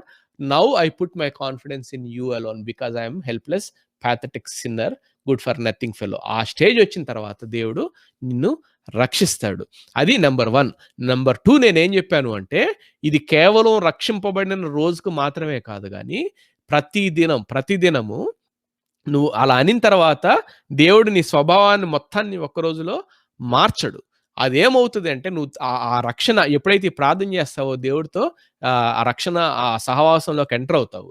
అక్కడి నుంచి దినదినం వాక్యపు వెలుగులో వాక్యం చదివేటప్పుడు పరిశుద్ధాత్మ దేవుడు నీకు మన యొక్క స్వభావాన్ని, మన యొక్క రాటెన్ నేచర్‌ని, ఆ స్టిఫ్ నెక్డ్ నేచర్‌ని, ఆ అన్‌సర్కమ్‌సైజ్డ్ హార్ట్‌ని, అర్థమవుతోంది గదా! మనల్ని మనం ఎంతగా నమ్ముకుంటామో, మనల్ని మనం ఎంతగా ప్రేమించుకుంటామో, మన ఒపీనియన్‌ని మనం ఎంతగా గౌరవిస్తామో, మన స్వభావాన్ని మనం ఎంతగా వర్షిప్ చేసుకుంటామో, దేవుడికి ఇవ్వాల్సిన స్థానంలో మనల్ని మనం ఎంతగా పెట్టుకుంటామో, దినదినం దేవుడు వాక్యపు వెలుగులో పరిశుద్ధాత్మ దేవుడు మనకి బయలుపరుస్తా ఉంటాడు. మనం చేయాల్సిన పని ఏంటంటే day by day you need to deny yourself. దినదినం మనల్ని మనం ఉపేక్షించుకోవాలి. ఇది ఒక రోజులో జరిగేది కాదు. ప్రతి దినము అయ్యా ఇది నేను, this is my rotten nature, ఇది నాలోంచి తీసివేసి నీ స్వభావం దయచేయి. దినదినం మనల్ని మనం ఉపేక్షించుకుని ఆయన సిలువనెత్తుకుని మనం ప్రతిరోజు మనల్ని మనం ఉపేక్షించుకుంటూ మనం క్రీస్తు రూపంలోకి మార్చబడుతూ ఉండాలి. So I'm giving you the application. ఎలా అయితే ఉల్లిపాయలకి పొరలొస్తా ఉంటుందో, నిన్న నాకు నా స్వభావం ఒకటి చూపిస్తాడు. అది నేను కడుక్కున్న తర్వాత ఈరోజు ఇంకో ఒక పొరలాగా ఇంకొక స్వభావాన్ని నాకు చూపిస్తాడు. అది నేను కడుక్కున్న తర్వాత రేపు ఇంకొక లోత్ ఆఫ్ మై స్వార్థ బుద్ధిని దేవుడు చూపిస్తా ఉంటాడు. నా గర్వాన్ని నాకు చూపిస్తా ఉంటాడు. ఇది దినదినము జరగాలి. ఇలా ఎవడైతే వాడు ఉపేక్షించుకుని సిలువనెత్తుకుని వెంబడిస్తాడో వాడే హృదయంలో సున్నతి చేయబడినోడు. ఈ మాట చెప్పి నేను ముగిస్తాను. అబ్రహాముతో దేవుడు అన్న మాట 14వ వచనం, 17వ అధ్యాయం 14వ వచనం, 17 చాప్టర్ 14th వర్స్‌లో, any uncircumcised person who is not circumcised shall be cut off from the people. ఎవడైతే ఈ అనుభవం లేకుండా, ఎవడైతే వాడు ఉపేక్షించుకోకుండా, ఎవడైతే రక్షింపబడిన రోజు చాలు నేను అయిపోయింది అంతా అన్నట్లు కాకుండా దినదినము మంచిదే. కాన్ఫిడెన్స్, రక్షణ నిశ్చయత ఉండటం మంచిదే. కానీ that should not stop you from cleaning your self every day. ప్రతిదినము వాక్యపు వెలుగులో పరిశుద్ధాత్మ దేవుడు నా స్వభావాన్ని నాకు చూపించే కొలది నా అనుభవం గుండా వెళ్తూ నన్ను నేను ఉపేక్షించుకుని నేను క్రీస్తుని వెంబడించినప్పుడు మాత్రమే దేవుడు నన్ను నా యొక్క కాన్ఫిడెన్స్ తీసేసి దేవుడి మీద కాన్ఫిడెన్స్ ఉంచేలాగా చేస్తాడు. ఇలాంటి వాళ్ళతో దేవుడు ఆయన రాజ్యాన్ని నింపాలనుకుంటున్నాడు. గమనించండి, everybody in the conquered land, in that promised land are circumcised person. దాని స్పిరిచువల్ గా మనం అర్థం చేసుకుంటే everybody in the promised land that we are going to enter in heaven, దేవుడి రాజ్యంలో ఎంటర్ అయ్యే ప్రతి ఒక్కరం కూడా are the people who are circumcised in there heart, are the people who put no confidence in their flesh, are the people who denied their flesh every day. ప్రతిదినం వాడు ఉపేక్షించుకున్నాడు మాత్రమే రేపు దేవుడు రాజ్యంలో మనకి కనబడతాడు. సో అట్లాంటి అనుభవాన్ని దేవుడు నీకు నాకు ఇవ్వాలి అని చెప్పి నేను చెప్తూ ఇది ముగిస్తా ఉన్నాను. ఇట్స్ వెరీ వెరీ ఇంపార్టెంట్ ఈ వాక్యాన్ని. This is the faith that God wanted from Abraham. This is the faith that God is expecting from you and me. అందుకనే పౌలు ఏమంటాడు గలతీ పత్రికలో, అబ్రహాము విశ్వాసం కలిగిన వారే, అబ్రహాము విశ్వాసం వంటి విశ్వాసం కలిగిన వారే అబ్రహాము కుమారులే అంటారు. సో ఎట్లాంటి విశ్వాసం దేవుడు అబ్రహాం నుంచి కోరుకుంది? The faith which can deny himself, the faith which will cut off his confidence from his own flesh, the faith which will reject his own governance and accept or submits to God's governance. అట్లాంటి విశ్వాసం Abraham నుంచి దేవుడు expect చేశాడు. అట్లాంటి విశ్వాసమే నీకు నాకు ఉండాలి అని మనం ఇందాక చదువుకున్న మత్తయి సువార్తలో యేసు ప్రభువు మనకు చెప్పాడు. సో ఈ రోజున మనం కళ్ళు మూసుకుందాం, ప్రార్థన చేసుకుందాం. మనకు ఉండాల్సిన క్వశ్చన్ ఏంటంటే, do we have that kind of faith where we are denying ourselves every day, not just from the on the day of salvation. రక్షణ దినం రోజు మాత్రమే కాకుండా ప్రతిదినం నన్ను నేను ఉపేక్షించుకుని, నా యొక్క ఫ్లెష్ మీద ఉన్న నా కాన్ఫిడెన్స్‌ని తీసేసుకుంటూ, నన్ను నేను ప్రేమించుకునే ఈ ఈ యొక్క నా యొక్క స్వభావాన్ని నేను ప్రేమించుకునే ఈ స్థితి నుంచి దేవుడిని ప్రేమించి, నన్ను నేను దేవుడి ప్లేస్‌లో పెట్టుకునే ఈ ఈ దరిద్రపు బుద్ధి నుంచి దేవుడి స్థానంలో మన జీవితంలో పెట్టగలిగే ఆ అనుభవంలో మనము ఉన్నామా లేదా ఒకసారి ఆలోచించుకుందాం.